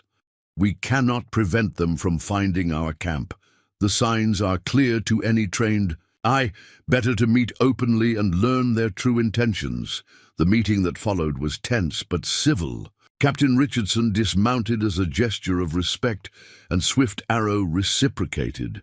With Abigail translating, they exchanged formal greetings before addressing the situation.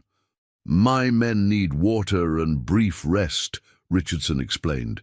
"We've been traveling for 6 days from Fort Pierre. We have no intention of disturbing your camp if you permit us to use the stream 2 miles north of here." Swift Arrow nodded. "The water belongs to no man, but I must ask why Colonel Harney seeks information about peaceful hunting camps." The captain's expression remained neutral. "Standard reconnaissance. The territorial government wants updated information on all settlements, white and Indian, following recent conflicts further west."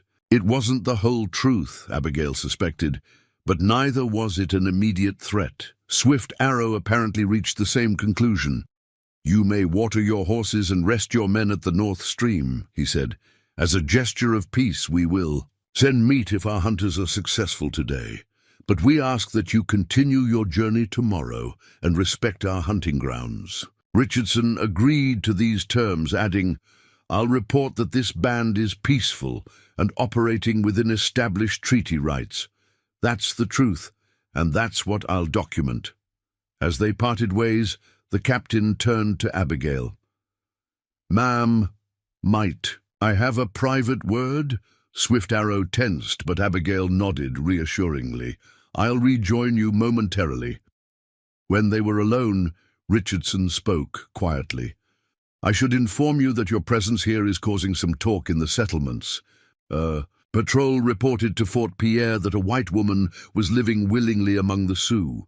Some officials find it concerning. My arrangements have been reported to Sheriff Jenkins in Rivercrest and through him to the territorial governor," Abigail replied firmly. "I'm here as an educator and liaison with the full knowledge of proper authorities." Richardson nodded. "Good. That may prevent complications, but be aware, not everyone in the military or government shares your perspective on peaceful coexistence. There are powerful interests still pushing for complete removal of all Sioux to permanent reservations." The warning was delivered with genuine concern, Abigail realized. "Thank you, Captain. I'll bear that in mind." When she rejoined Swift Arrow, his expression was questioned. What did the blue coat want? To warn me that my presence here is creating discussion among white authorities, and to suggest that despite his personal report, there are those who still wish to force all Sioux onto reservations. Swift Arrow's jaw tightened. We have always known this. The peace we build is fragile, like spring ice on the river. They rode back to camp in thoughtful silence. The encounter had ended peacefully, but it served as a stark reminder of the larger forces at work beyond their immediate community. The agreements with Rivercrest, however well-intentioned, held little weight against military orders or federal policy. At camp, Chief Greyhawk received their report with characteristic calm. Through Swift Arrow's translation, he shared his perspective with Abigail. My father says the bluecoats are like wolves, some lone hunters, others in packs. This one seems honorable, but he answers to the pack leader. We must be vigilant, but not fearful. Our people have faced greater threats. The hunting party departed again after the meeting, determined to secure meat both for the camp and as the promised gift to the soldiers. Abigail found herself assigned to help prepare medicinal supplies with Singing Bird, a task that required concentration and precision, leaving little room for dwelling on troubling thoughts. By evening, the hunters returned triumphant with 3 buffalo. The camp sprang into coordinated action, butchering the massive animals according to traditional protocols. Nothing would be wasted. Meat for eating and preserving, hides for clothing and shelter, bones for tools, sinew for thread, organs for specific uses. As promised, Swift Arrow sent 2 warriors to deliver choice cuts to the soldiers' temporary camp. They returned, reporting that the gift had been well received, with Captain Richardson offering coffee and sugar in exchange, a respectful gesture. That night, as the community celebrated the successful hunt with feasting and stories, Abigail found herself seated beside Swift Arrow near the central fire. For a time, they watched the celebrations in comfortable silence. "You were brave today," he said finally, riding alone toward armed soldiers. "Not brave," she countered. "Simply practical. They were less likely to perceive a threat from a woman." Swift Arrow studied her profile in the firelight. "You begin to think like a Lakota, see advantage in what others call weakness." The observation pleased her more than she expected. "I'm trying to understand your ways. It isn't always easy." "Understanding never is," he agreed. "My father once told me that wisdom comes from standing in another's moccasins. You have stepped into our world with open eyes and heart. Few from your people attempt this." The firelight cast dancing shadows across his strong features, highlighting cheekbones and the intelligent awareness in his dark eyes. Abigail found herself noticing these details with unexpected intensity. "Your world has much to teach," she said softly. Something shifted in Swift Arrow's expression, a momentary vulnerability beneath the warrior's composure. Before he could respond, however, Morning Dove approached with a plate of choice buffalo meat. "For honored hunter and teacher," she announced with a knowing smile that made Abigail wonder how transparent her thoughts had been. Later, as she prepared for sleep in Morning Dove's family teepee, Abigail reflected on the day's events, the military encounter, the successful hunt, and that quiet moment with Swift Arrow. Each represented a different aspect of her new reality. The external threats that could destroy this community, the ancient practices that sustained it, and the unexpected personal connections forming within it. Tomorrow would bring new lessons. Singing Bird had promised to teach her about birthing herbs, while several adults had requested English instruction. The dual role of student and teacher suited Abigail, providing purpose and connection in this world so different from the one she had left behind. Outside, beneath the vast star field of the prairie night, the camp settled. Wolf songs echoed from distant ridges, haunting reminders of wild forces beyond human control. Yet within the circle of teepees, warm fires and shared stories created a sphere of community that felt increasingly like home. A month passed swiftly in the summer camp, each day bringing new challenges and revelations for Abigail. Her fair skin darkened under the prairie sun, her hands grew calloused from practical tasks, and her vocabulary of Sioux words expanded. The woman no longer smiled at her clumsy attempts to scrape hides or weave baskets. Now they nodded with approval as her skills improved, incorporating her into their work circles with increasing ease. Each evening, she conducted English lessons beneath a large cottonwood at the camp's edge. Her students included not only children, but also adults who recognized the growing necessity of communicating with white settlers. Swift Arrow attended regularly, though he already spoke English better than most. He claimed he came to assist with explanations, but Abigail suspected he enjoyed watching her teach, a glimpse of the woman she had been in her former life. One evening, as twilight settled over the hills and her students dispersed to their family fires, Swift Arrow lingered. "You have good medicine as a teacher," he observed. "The children listen even when tired after a long day." "Teaching has always felt natural to me," Abigail replied, though the subject matter in Philadelphia was quite different: literature, mathematics, history. "These things you miss?" The question was perceptive, touching on thoughts Abigail had been reluctant to examine. "Sometimes," she admitted. "I especially miss books, the stories, the ideas, the window into other worlds." She gestured to the surrounding camp. "Though I've traded one kind of knowledge for another, I suppose." Swift Arrow considered this. "Knowledge is like a river.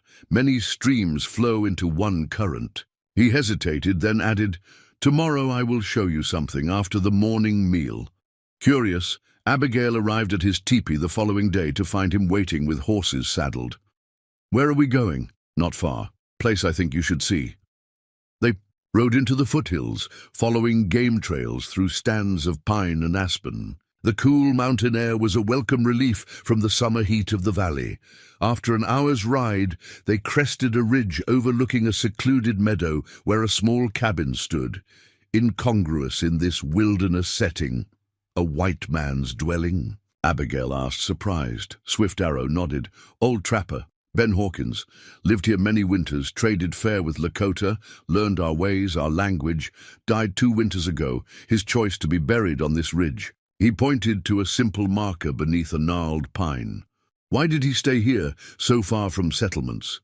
"Said he found peace among these hills that towns could not give."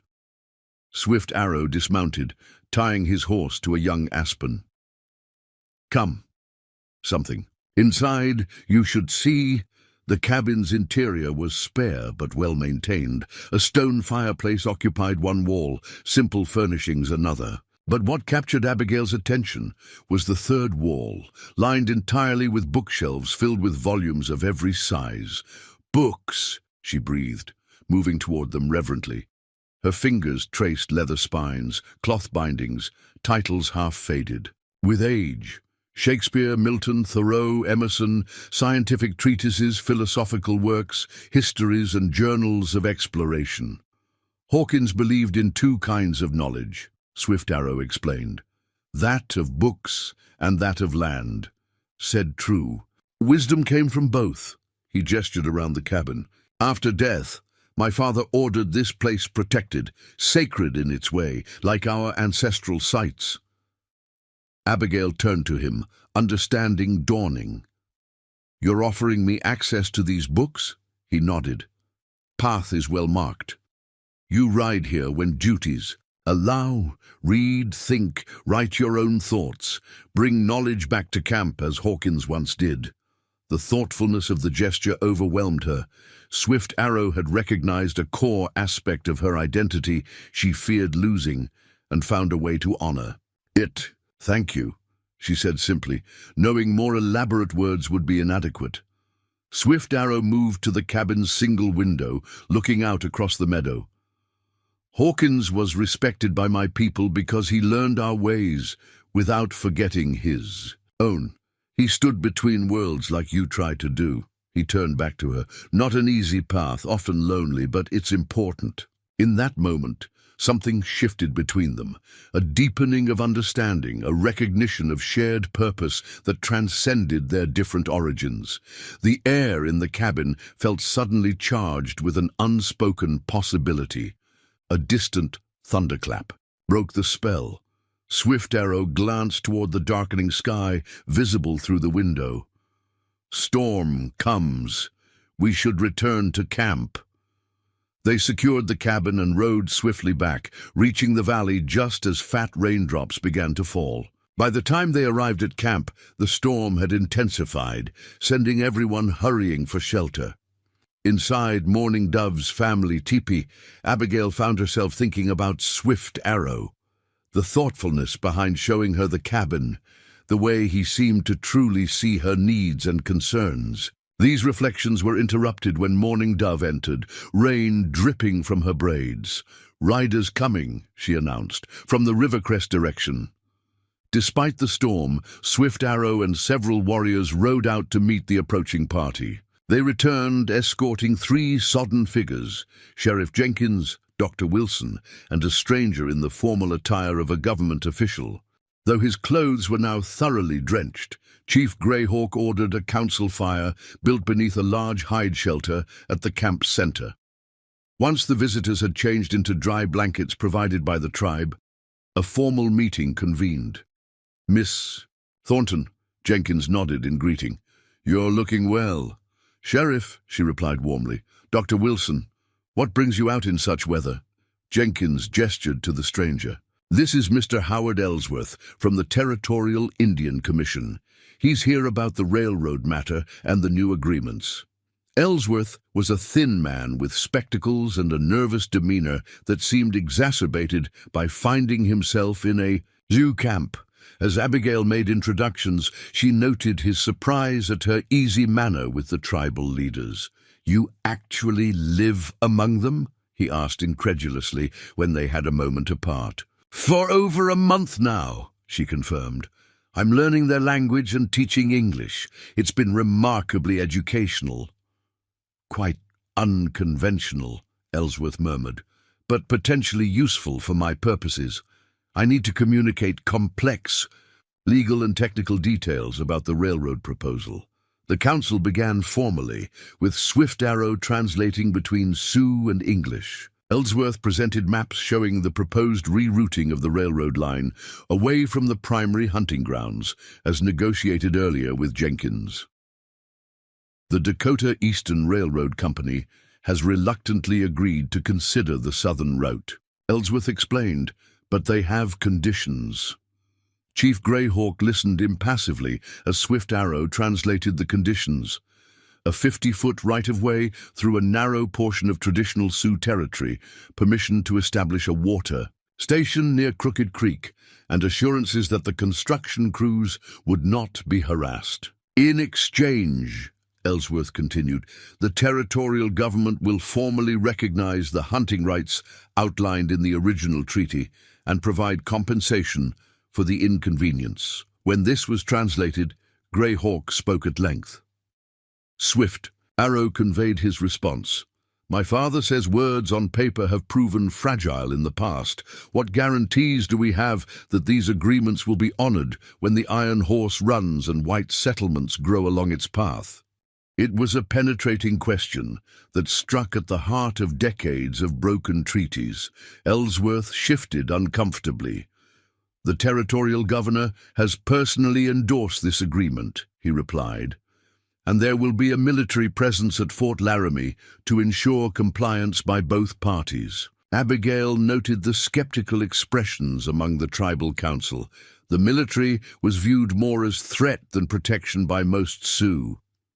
"Perhaps," she suggested, "the agreement could include provisions for regular meetings between tribal representatives and territorial officials, with witnesses from Rivercrest who have proven trustworthy." This proposal sparked interest. Jenkins nodded approvingly. Regular communication might prevent misunderstandings before they escalate. The negotiations continued through the afternoon. As dusk approached, Ellsworth expressed surprise at the sophistication of the Sioux counter-proposals. "I expected more. Resistance, less pragmatism," he confided to Abigail as they took a brief break. Superintendent Parker at the Indian Agency described them as intractable. "They're fighting for their survival," Abigail replied. "That requires both principle and pragmatism. The path Swift Arrow and Chief Greyhawk are navigating is tremendously difficult, maintaining their people's way of life while adapting to inevitable changes." Ellsworth studied her with newfound respect. "You've gained unusual insight in your time here. The Commission might benefit from your observations." By evening, the framework of an agreement had taken shape, to be formalized in writing and brought back for signatures. As the meeting concluded, Jenkins pulled Abigail aside with news from Rivercrest. "Harold Blackwood has been convicted of fraud and attempted murder," he reported. "He'll serve 20 years at the territorial prison." "That's welcome news," Abigail said. "How is the town faring?" "Better than expected. We held proper elections. Samuel Griffith, the blacksmith, is our new mayor. Trade has improved without Blackwood's excessive taxes, and several families who left during his regime have returned. And Mrs. Simmons, thriving. The general store has expanded. She asks after you regularly." Jenkins hesitated. "Some folks are concerned about you, though. Living among the Sioux for so long. They fear I've gone native?" Abigail suggested with a wry smile. "Something like that. There are rumors, nothing I give credence to, but perhaps you might consider a brief visit to town. Show everyone you're well and choose this life freely." The suggestion made practical sense. Abigail had been entirely immersed in Sioux life for a month, with no contact with her former community. A visit might ease concerns and allow her to gather supplies, and books from the cabin that would be useful for her teaching. "I'll consider it," she promised. The visitors stayed overnight, continuing discussions informally around family fires. Ellsworth, initially tense, gradually relaxed as he observed the orderly camp life. Dr. Wilson distributed medicines and examined several tribal members with chronic conditions, exchanging knowledge with Singing Bird through Abigail's translation. The following morning, it dawned clear after the storm. As the Rivercrest party prepared to depart, Dr. Wilson approached Abigail. "I've been meaning to tell you, your brother's personal effects arrived from Philadelphia finally. They're stored at my office. Nothing valuable, I'm afraid, but perhaps of sentimental importance." The unexpected mention of Thomas brought a surge of grief Abigail had suppressed in the intensity of recent months. "Thank you. I'll collect them when I visit." After the visitors departed, Abigail sought out Swift Arrow. "Sheriff Jenkins suggested I make a brief return to Rivercrest to calm concerns about my welfare and collect some personal items." Swift Arrow nodded thoughtfully. "Wise idea. Shows good faith to those who supported new agreements." He paused. "I will accompany you, with 2 warriors, after Buffalo Hunt concludes next week." The Buffalo Hunt was the summer camp's most significant event, a coordinated effort involving most of the tribe's men and lasting several days. Its success would determine food security for the coming winter. Women prepared preservation materials, while hunters maintained weapons and performed rituals to ensure success. Abigail used the relative quiet of the hunting party's absence to intensify her language studies with Mourning Dove and the elders. She also rode twice to Hawkins' cabin, spending precious hours reading and making notes in the journal she'd begun keeping of her experiences. On her second visit, absorbed in Thoreau's reflections on Walden Pond, she failed to notice approaching hoofbeats until a shadow fell across the cabin's open door. Startled, she looked up to find a stranger, a white man in trail-worn clothes, watching her with undisguised surprise. "Well now," he drawled, Ain't you a sight? White woman out here alone, reading like she's in some Boston parlor. Abigail rose cautiously. This cabin is protected by the Lakota Sioux. Are you lost, sir? The man chuckled, stepping inside uninvited. Not lost, ma'am. Hunting. Game trails led me here. His gaze traveled the cabin before returning to her.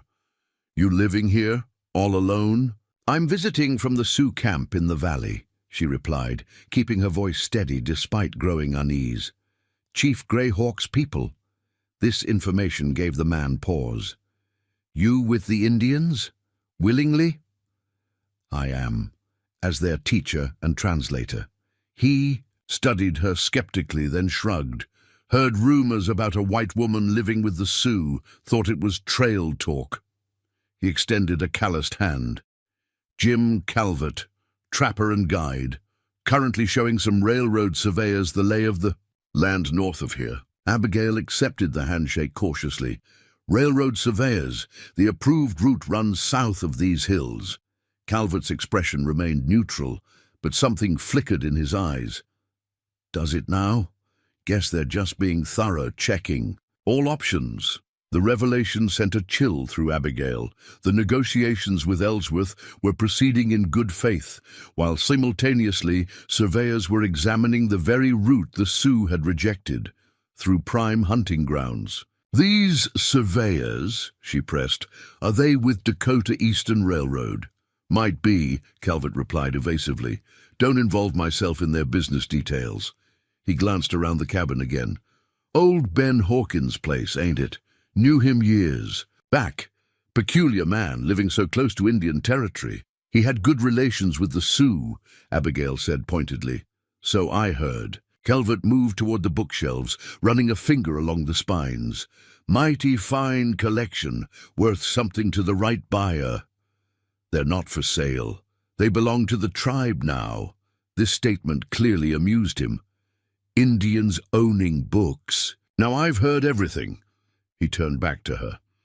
Listen, miss, you seem like an educated woman. Whatever arrangement you've got with these Sioux, you might want to reconsider. Changes coming to these parts.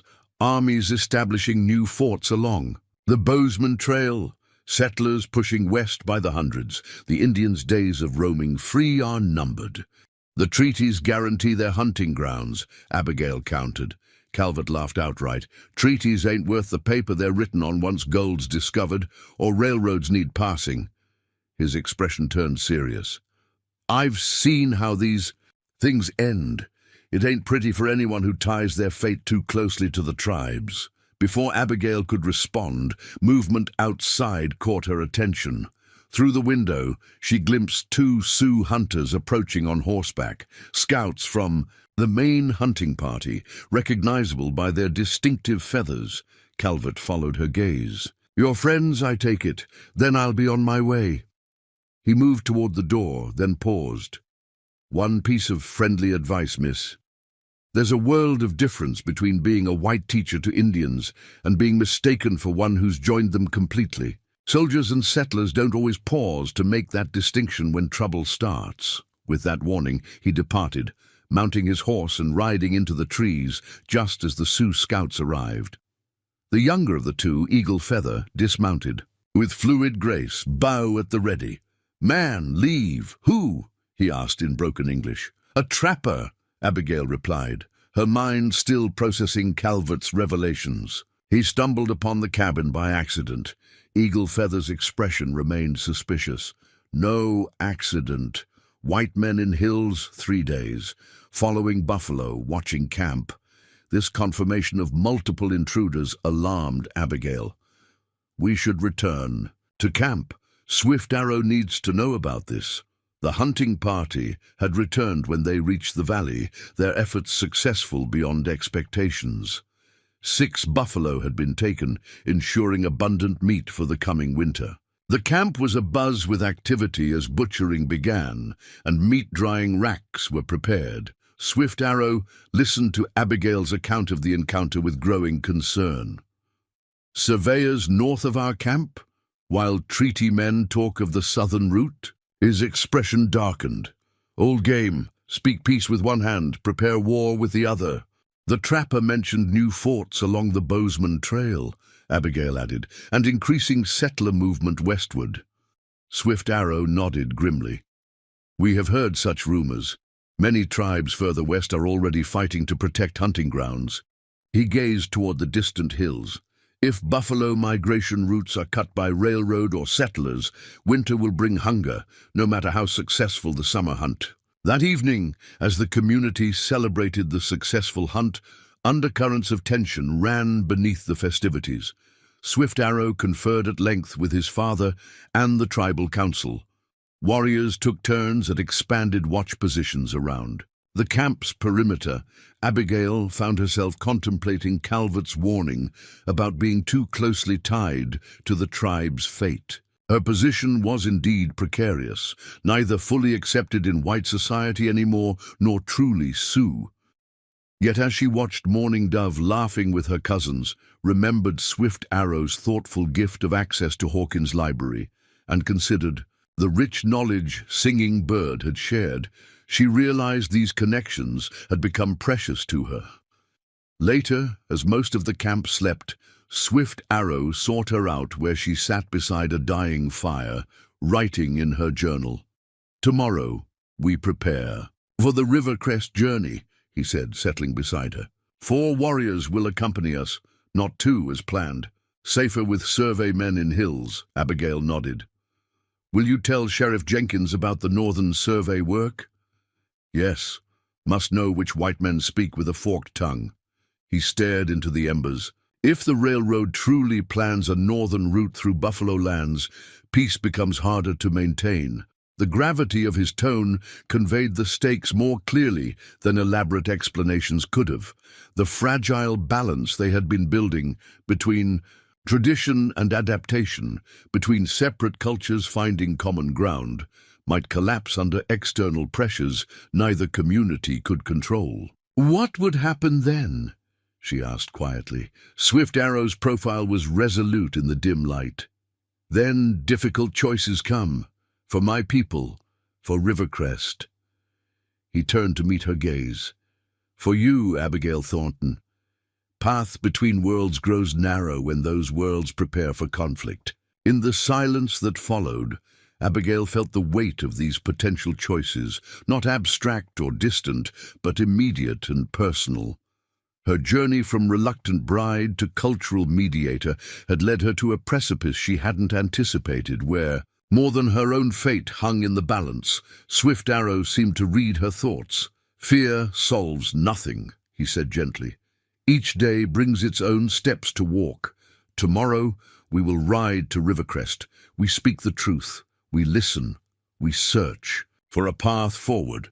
His words, simple yet profound, eased the tightness in her chest. Whatever challenges lay ahead, she would face them with clearer understanding than she'd possessed before coming to live among the Sioux. "One step at a time," she agreed. Swift Arrow smiled, a rare, unguarded expression that transformed his usually serious features. "First step, sleep. Journey begins early." As he rose to leave, their hands brushed briefly, a momentary contact that sent unexpected warmth through Abigail's veins. Their eyes held for a heartbeat longer than necessary before he turned away, moving silently through the sleeping camp. Alone again, Abigail added a final entry to her journal before seeking her own rest. The path ahead might narrow, as Swift Arrow warned, but she was no longer the frightened woman who had almost married Harold Blackwood out of desperation. Whatever difficult choices awaited, she would make them with the strength and wisdom both worlds had given her. The journey to Rivercrest took 2 days, as Swift Arrow chose to follow less direct trails to avoid potential encounters with surveyors or soldiers. Their party, Abigail, Swift Arrow, and 4 warriors, traveled watchfully, making camp at dusk in defensible positions and maintaining guards throughout the night. Though they spotted distant smoke from what might have been surveyors' camps, they encountered no one, As they created the final ridge overlooking Rivercrest, Abigail felt a strange dissonance. The town appeared both familiar and foreign, like revisiting a place from a half-remembered dream. In the 2 months since she'd left, subtle changes had occurred. New construction had begun at the edge of town, the livery stable had expanded, and a freshly painted sign hung outside what had been Blackwood's office, now bearing Mayor Griffith's name. "Different than you remember?"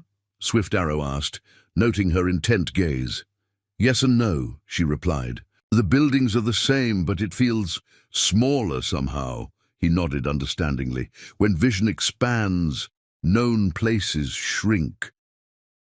They rode down Main Street in the late afternoon, drawing the expected stares and whispers. Abigail wore a mixture of her original clothing and Sioux-made garments. Practical riding skirt paired with beaded moccasins, white blouse with a beautifully embroidered vest Morning Dove had gifted her. Her hair, longer now and sun-lightened, was braided in a style halfway between white and Sioux fashion. Sheriff Jenkins emerged from his office as they approached, alerted by the commotion their arrival created.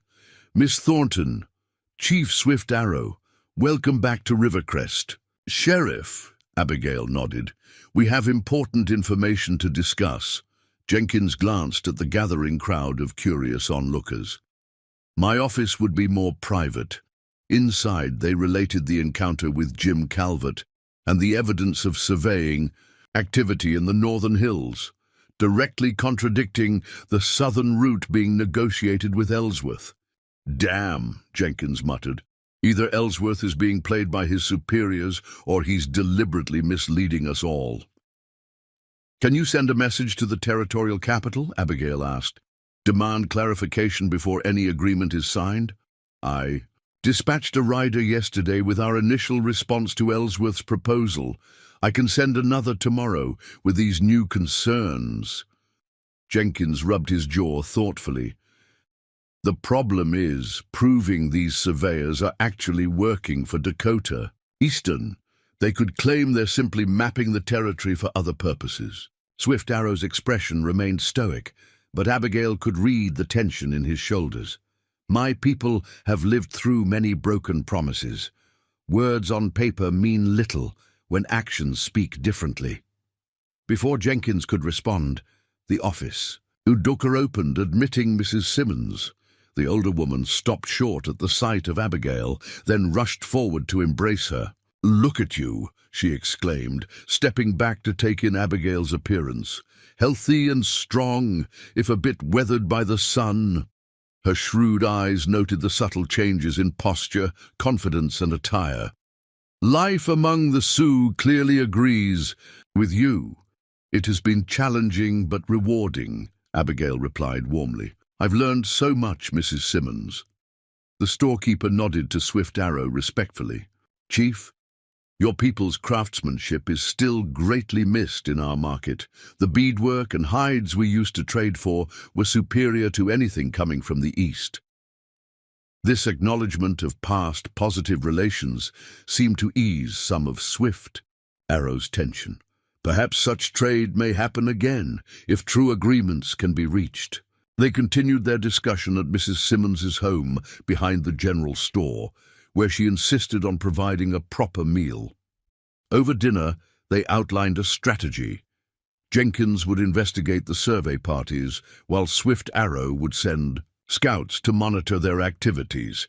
If evidence confirmed they were working for Dakota Eastern, they would confront Ellsworth directly before any false agreement could be finalized. "You'll stay in town tonight?" Mrs. Simmons asked as the meal concluded. Abigail glanced at Swift Arrow, who nodded. "One night. We've arranged to meet Dr. Wilson tomorrow about medical supplies for the tribe." "Then you must stay here," the older woman insisted. "I've kept your old room exactly as you left it." That evening, after Swift Arrow and his warriors had been settled in the town's small hotel, a significant step forward in relations that would have been unthinkable under Blackwood's leadership, Abigail found herself alone in her former lodgings. The narrow bed, simple washstand, and small writing desk seemed relics from another lifetime, comfortable yet confining after the open spaces of the Sioux camp. She unpacked Thomas's personal effects that Dr. Wilson had delivered: a pocket watch, a well-worn Bible with family births and deaths recorded inside, letters from friends in Philadelphia, and a daguerreotype of their parents taken years before. These fragments of her former life stirred complex emotions. Thomas had been her last connection to family, to the world of their upbringing. His death had set her on an unplanned path that now seemed, despite its hardships, somehow destined. Morning brought an unexpected visitor. Mayor Samuel Griffith, a barrel-chested man with an impressive moustache and direct manner, arrived at Mrs. Simmons's store as Abigail was helping restock shelves, a familiar task that her hands remembered. "Miss Thornton," he greeted her, removing his hat, "forgive the intrusion, but I hoped for a word in my capacity as mayor." "Of course, Mr. Griffith. I understand you're acting as something of an intermediary between Rivercrest and the Sioux." He began without preamble. "I want you to know that most of us support peaceful relations and fair treatment. Blackwood's methods brought nothing but trouble." "I'm glad to hear it," Abigail replied cautiously. "That said," Griffith continued, "there's concern about these railroad matters. Rivercrest's growth depends on that connection to eastern markets.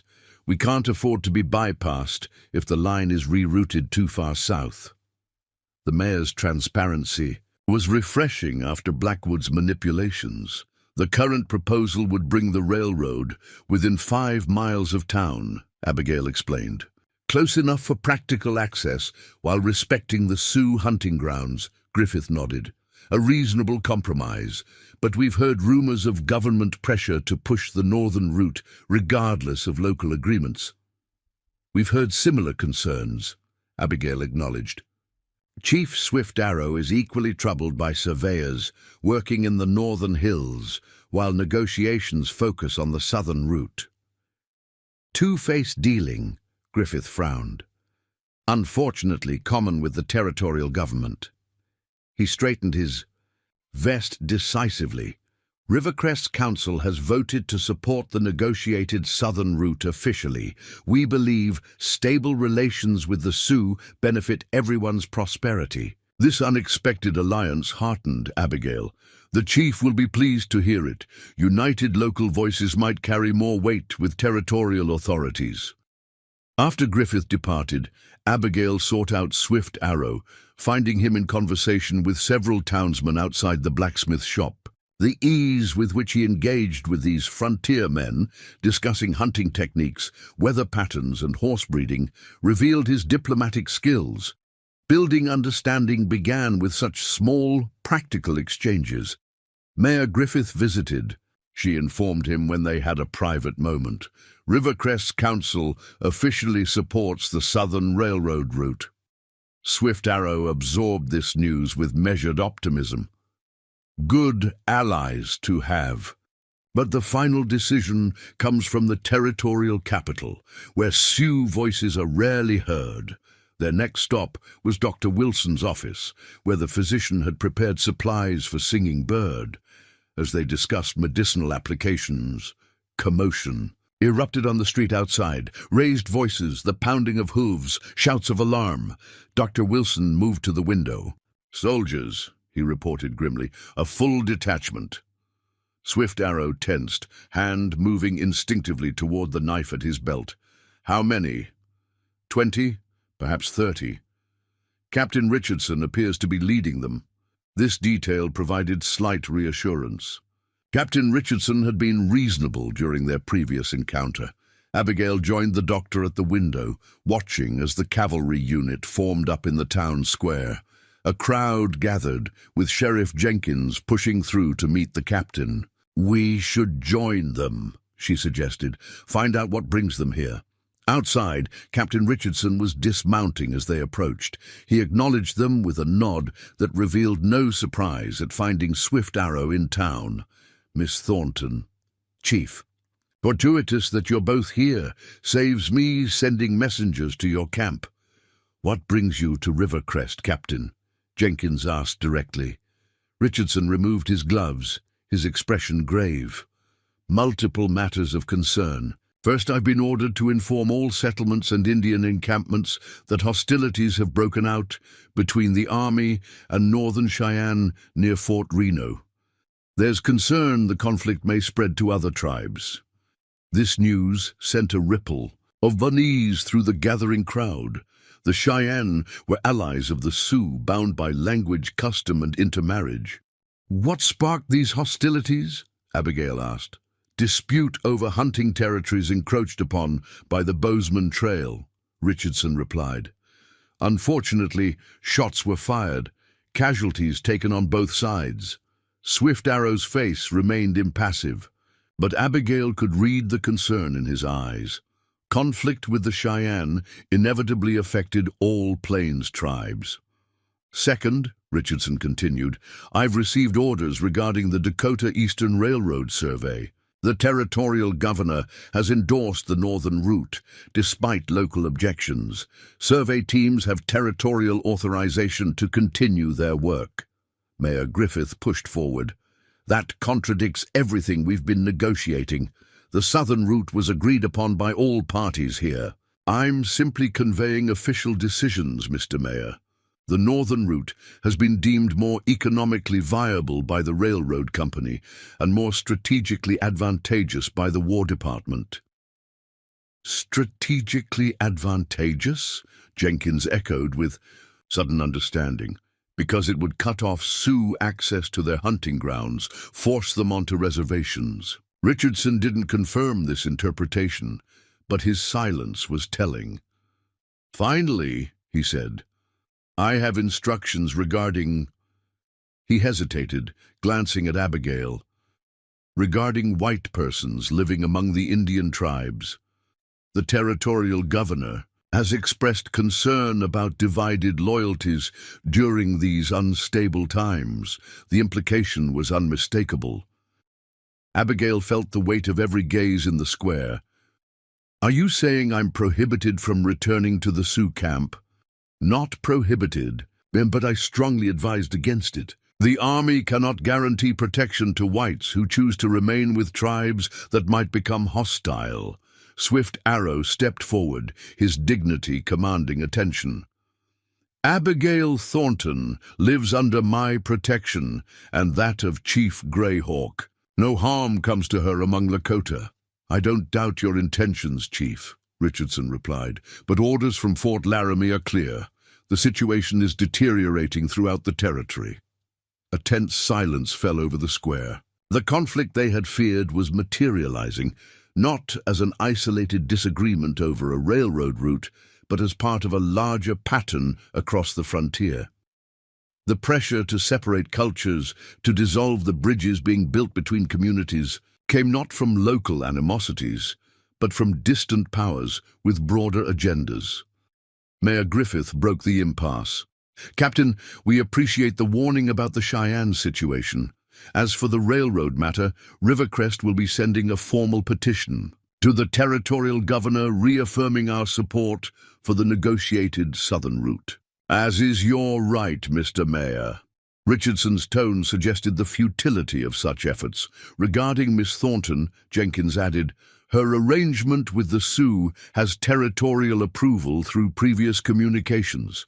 Unless that status has been officially revoked, she remains free to continue her educational work. The legal technicality gave Richardson pause. I have no specific orders regarding Miss Thornton personally. My instructions were general in nature. The gathered townspeople began to disperse as the immediate tension eased, though concerned discussions continued among small groups. Swift Arrow signaled his warriors, who had maintained a vigilant perimeter throughout the confrontation. We return to camp immediately, he told Abigail quietly. My father must hear of the Cheyenne conflict. The decision crystallized instantly in Abigail's mind. I'm coming with you. Swift Arrow studied her face. You understand what returning means now. The Army has drawn a line. Crossing it places you outside their protection. I crossed that line when I first accepted Morning Dove's invitation. She replied steadily. These warnings changed nothing. Within the hour, they had gathered their supplies and prepared for departure. Mrs. Simmons pressed packages of coffee, sugar, and fabric into Abigail's hands, while Dr. Wilson added to the medical supplies. Jenkins provided the latest territorial maps, marking military positions they should avoid. As they mounted their horses at the edge of town, a small crowd gathered to bid them farewell, no longer viewing the Sioux warriors with suspicion, but with the respect earned through honest dealings. Mayor Griffith stepped forward with a sealed letter. "For Chief Greyhawk," he said, handing it to Swift Arrow. "Rivercrest's formal commitment to honor our agreements regardless of territorial decisions. We're stronger working together than divided by others' ambitions." Swift Arrow accepted the document with appropriate ceremony. "Your words will reach my father's ears. Rivercrest shows wisdom many larger settlements lack." Their journey back took a more circuitous route, avoiding open terrain where cavalry patrols might spot them. Swift Arrow pushed the pace, concerned about developments at the summer camp during their absence. They traveled through twilight into early evening before making camp in a protected ravine. As they sat beside the small, shielded fire, Abigail contemplated the precarious path ahead. "What will your father do about the Cheyenne conflict?" "Send messengers to allied bands, gather information, perhaps call the Council of Chiefs." Swift Arrow stared into the flames. "Difficult balance between honor to allies and survival of our people, and the railroad. If the northern route proceeds despite objections," his jaw tightened, "some young warriors will want to fight, destroy survey markers, drive workers away. Elders will counsel patience, seeking other solutions." He looked up, meeting her gaze directly. "What matters most is not the specific battle, but protecting what sustains us, the buffalo, the sacred places, the freedom to follow seasons as we always have." Abigail nodded, understanding. "And my place in all this?" Captain Richardson's warning was clear. Swift Arrow was silent for a long moment. When he spoke, his voice carried unusual softness. "Among my people, each person chooses their path. No one commanded you to come to our camp. No one commands you to stay. That choice remains yours alone. And if I choose to stay, even as tensions rise, then you walk a difficult trail beside us." His dark eyes reflected firelight. But not alone. The simple declaration held deeper meaning than elaborate promises could have conveyed. In the silent moment that followed, something unspoken passed between them, an acknowledgement of the bond that had formed during these months, transcending their different origins. They reached the summer camp the following afternoon to find it already in transition. News of the Cheyenne conflict had reached them through other channels, and Chief Greyhawk had ordered preparations for moving deeper into the Black Hills, away from potential confrontation. Abigail immersed herself in the urgent tasks, helping. Morning Dove packed medicinal supplies while Swift Arrow reported to the tribal council. The community's response was organized without panic. Generations of experience had taught them how to relocate swiftly when threats emerged. That evening, as fires burned low and the camp prepared for early departure, Abigail found a quiet moment to record the latest developments in her journal. The weight of recent events pressed heavily on her thoughts. The world was shifting beneath them all. Sioux, settlers, soldiers, driven by forces far removed from this valley, yet determining their futures. Swift Arrow found her there, seated on a fallen log at the camp's edge, journal open on her lap. Without speaking, he settled beside her, offering a small wooden object he'd been carving. Two hands clasped together, one larger, one smaller, rendered with surprising delicacy. "In times of change," he said finally, "we hold to what matters." Abigail accepted the carving, understanding its symbolism. The joining of different strengths, the connection formed across divides. "Whatever comes," she replied. "I've made my choice." Swift Arrow nodded, his shoulder brushing hers as they sat watching stars emerge above the darkening hills. The frontier stretched before them, a landscape of both conflict and possibility, where cultures collided and occasionally, against all odds, found ways to grow stronger together. The path ahead would not be easy. The railroad would eventually come, bringing changes no one could fully predict. The pressure on the Sioux way of life would continue from multiple directions. Abigail's position between worlds would grow increasingly complex.